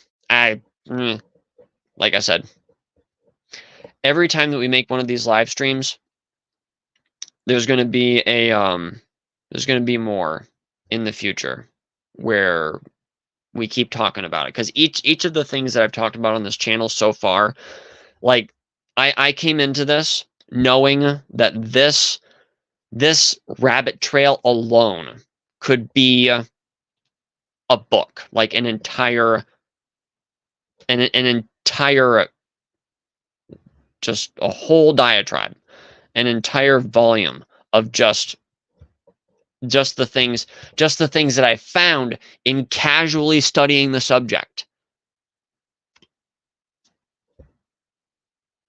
I'm looking forward to this. I not going to be John Kerwin and say, I want you to give us $300,000 so that I can hire Mike and Lori and, you know, we can fight for the Mandela effect against the world and stuff like this. It's not what I want to do. I want us to grow like God wants us to grow and to do it organically. And if you guys want to support us monthly, go right ahead. Links in the description. If not, that's fine. But I will say that someday, when I'm able to do this more as a full-time thing, with God's help and your guys' generosity, you guys have, I tell you what, our supporters, our co-conspirators have given a lot to us over the years. Our oldest co-conspirator, he has given us over $800 over the past several, probably 5 years or so. He is an incredible guy, and I appreciate you, John. I appreciate you very much. And then Charles and just we've got so many good people helping us out already. It's just like so grateful. I am humbled that you guys want to support a kid that just sits here and dreams up crazy ideas that just might be right. Because I will say, in my own defense, I've had a lot of suspicions over the years, and usually I'm right. Usually it comes out that, yeah. Yep, I figured. So anyways, sidebar. Alrighty, let's see if we can find what's his face's comment. There he is. Colin.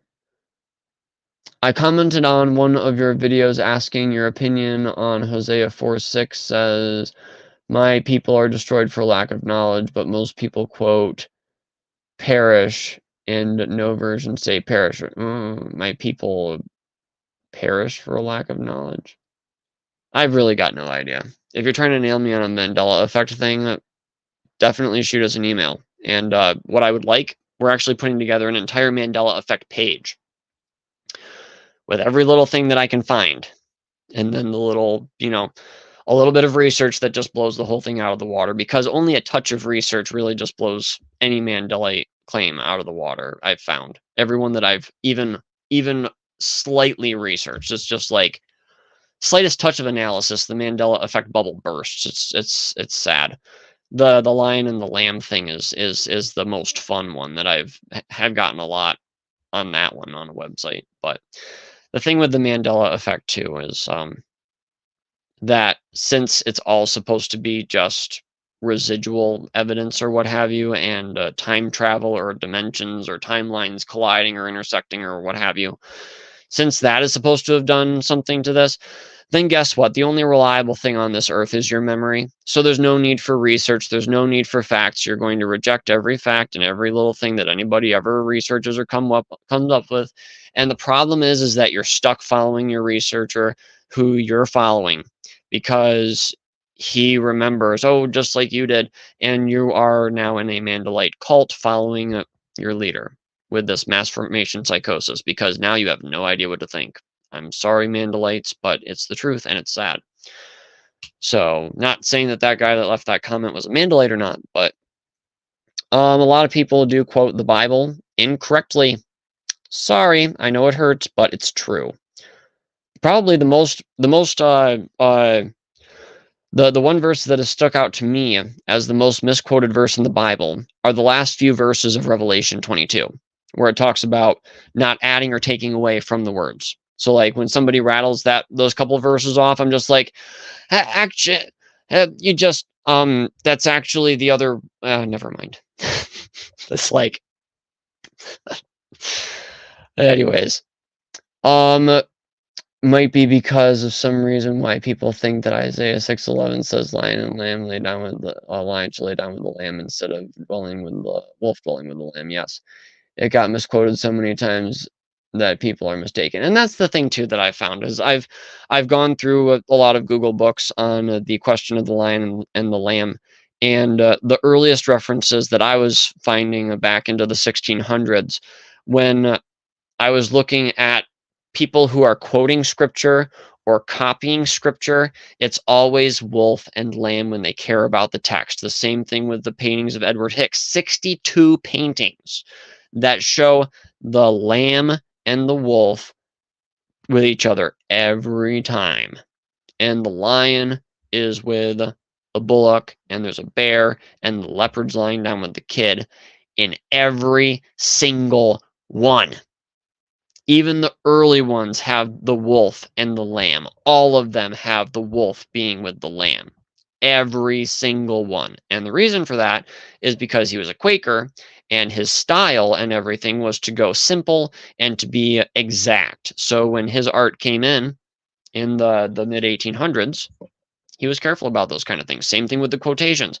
You go back and you look for the earliest quotations of the lion laying down with the lamb, and you're going to find very loose quotations where people aren't actually quoting at all. They're just kind of speaking off the top of their head. One guy even had 3 or 4 verses conglomerated into one big sentence in quote marks, and it had lion and lamb. And it's like, you're obviously not doing anything to quote the Bible seriously, then are you? And then there's other literature earlier than that that's quoting wolf and lamb. It's just, it comes down to people not being able to handle that somebody can't quote the scripture 100% right every time, and that pop culture cannot influence a person's memory of the Bible. It's sad. It's very sad. And yeah, that's my little diatribe, or my little rant there. Gotta put my super ocular enhancers back up. We got an after show to get to, for crying out loud. I'm not gonna be alive at that point. I'm gonna be too exhausted. I've heard a pretty convincing argument that the 1611 confusion is from Elvis singing a song that changed it into lion laying down with lamb instead, and that it got stuck in people's heads. It could have. I would have no doubt, but that phrasing does predate Elvis. And also the imagery of Christ as lion and lamb.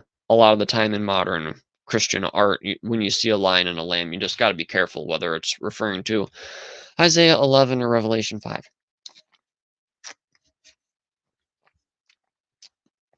So yeah. Yeah, but a lion is in the very same verse, and perish is not. Yes. A perish is also. And also, I would also want to check modern versions too, just to be safe on that one, because version confusion comes in all the time. You're right, but I will say being destroyed and perishing are related in concept. Yep, that's probably the reason why. Yes, and they are similar when people in old newspapers quote perish, and no version says that, so it is added. Let's see. It was odd that it was substituted. Yeah, it probably is. It's also odd that judgment in America is, I believe, it is spelled with an E. My spelling is horrible. And then spelling in Britain is spelled without the E in the middle. All sorts of odd things.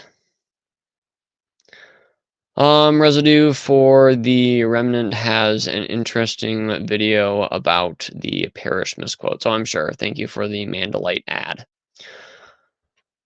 The thing about the residue thing too, I am working on a video about that. I meant to re-record it today, but you think about it and you're like, okay, lion and lamb as an example.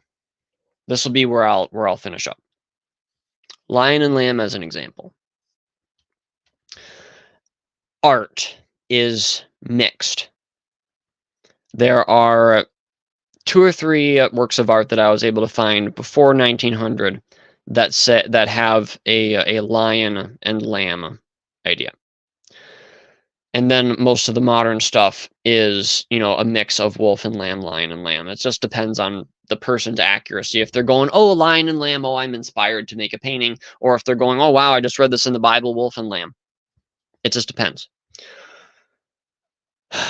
So art is mixed. Lots of residue going on there. Apparently, there was some kind of struggle, and not all of the art was able to be taken in by Satan or black magic or D-Wave computers or CERN or what have you. They don't ever actually nail down the cause of this thing. And it's sad because I think that the legit Mandela effect, the ones that concern me, should be handled on a case-by-case, individualized basis. It could be drugs. It could be a household spirit. It could be somebody trying to gaslight you and try to get the neighbor's wife. It could be, all sorts of things. The legit Mandela effects, I think, are just being smothered by this nonsense, and nobody's going to pay attention to the people that are just going, I need answers to this crazy thing that's happening in my life, and they're swallowing the Mandela effect nonsense. Like my keys. Where are my keys? They're not there. They're not on the hook. I know they're not on the hook. They're not there. You see the hook? We all check the hook. They're not on the hook. And then they're there now. How did they? Nobody knows. I got no idea. Is it your husband or wife trying to gaslight you into thinking that you're crazy and then trying to get rid of you? Could be. Is it a household spirit messing with these kind of things? Because they will do that. And sometimes if you freak out about them and you're like, give me back my stinking keys, the keys will just show up. Things like that really need to be discussed are being blamed on D-Wave computers. Anyways. And CERN and nonsense. And like I said, being smothered by absolute no research, stupid reading of the Bible. It's ridiculous. Oh, they're sacrificing turtles. Ugh. It's a turtle dove. Come on. I don't know. It's just the worst, stupidest. Anyways, whatever. I've said that too many times. But like I said, we need to hear the stories from the legit Mandela effect people, not the people that are going through the Bible going, oh, this is dumb, this is dumb, this is dumb. This can't be God, this can't be of God, this has to have been inserted. All of that nonsense just shows that somebody has never read their Bible with their eyes open in their entire life. Anyways, with the residual thing, art has all of these instances of lion and lamb that are left over. Literature has all of these instances where lion and lamb has been left over. The Bible, every Bible, throughout history. I have seen one example of a screen capture from Bible Gateway that is apparently supposed to have been of lion shall lay down with the lamb. I need to recheck that wording too. If it was just lion shall dwell with the lamb, oh, I would love that. Such a Photoshop job. That was sad, if that's the case. And that was a third-hand graphic anyway, so who knows the custody of that thing, or the chain of custody on that. But the Bible, every manuscript, every translation, all of them, where somebody is going, Bible, right, Bible, right, Bible, type, copy, paste, reliable transcription methods, every one of them, wolf shall dwell with the lamb throughout all of history. What does that tell me? That tells me either one, it's always been wolf and lamb, because people are copying the Bible all the time. People are not always copying the Bible when they quote it. I'm sorry. Not everybody remembers it exactly the way it should be every stinking time. And the Lord's Prayer is a classic example as well, with the trespasses and debts, because everybody remembers it from the Book of Common Prayer over in jolly old England. Sorry to break it to you. Read it sometime. If you have every Bible saying it, it's either the Bible's always said it, or your black magic and your D-Wave computers and your quantum effect and your CERN and your merging time streams and your merging realities and everything like that, we're having a hard time with man's art and man's memory and man's literature. But the Bible,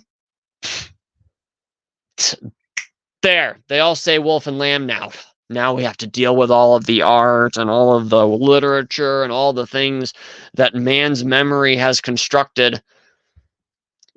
The deity of the Mandalites is their mind, and it's really sad. And it's going in a really dark place, I'll tell you that. I would not be surprised to see John Kerwin take off with all the money he makes on that one. All right. Yeah, residue for the remnant. Maybe I'll check that out at some point. Whatever. I'm telling you what. I tried to give the flat Earth debate and everything as much space as I could. And I'm still fairly patient with it. I have my little list of, this is just obvious observational evidence and scriptural evidence that it's not flat. Let's talk. If you think it's flat, tell me how it's flat, and I'll tell you how I think it's not flat and what I can't get over, and I want to know what you can't get over. I'm going to have to talk about it, for sure. But it's just hard to have patience with it after a while. Same thing with the Mandalite thing. It's like you can give them all of the research in the world. Oh man, can you believe the King James Bible used to say grain and now it says corn? And corn's an American thing, man. It was changed. It's like, dude, corn doesn't just mean maize corn. Corn has always meant grain. And it's translated as grain in modern translations, and I'm pretty sure your modern translations are exactly where you got that from. And guess what? You tell them that, and you know what happens? That's all. Well, on to the next verse, just like a cult. Because once they've gone down the endless list of verses that they have problems with, which I would love to get my hands on a Mandalite translation of the Bible at some point here. Anybody knows where I can get one, please let me know. Go all the way down their list, infinite number of lists of verses that they have problems with, and once they're done with that, they're going right back through somebody else with the same old list of verses that they've heard answered a zillion times. But it's because of time travel and CERN. This wasn't a Mandalite show, but it became one, by golly. Alrighty, so where are we at?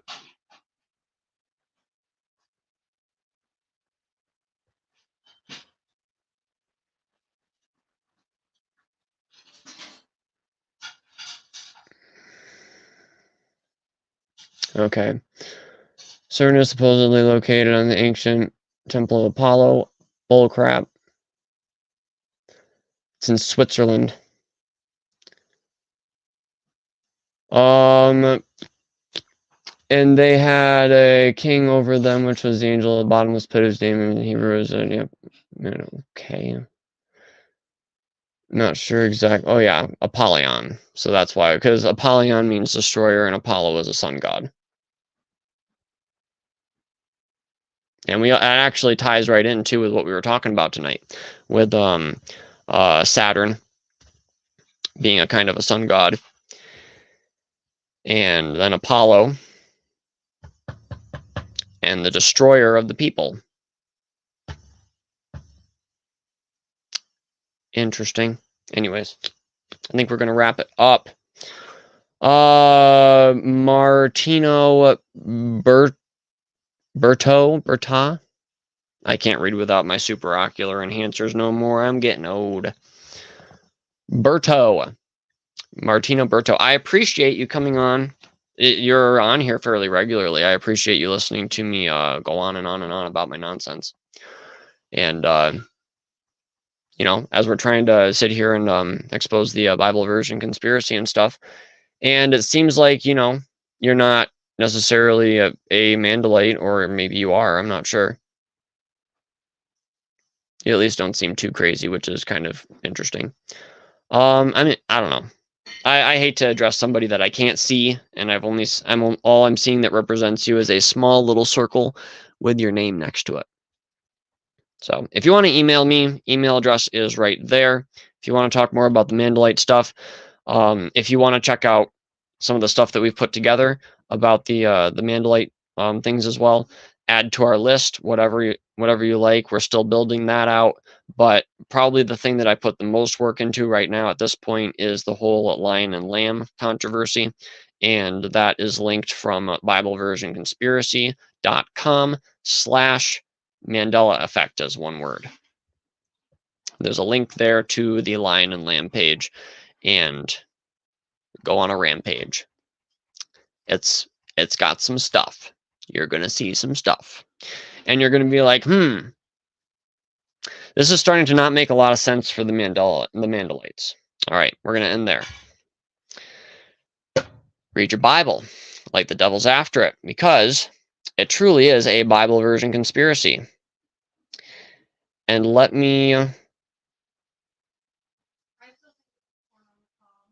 do this.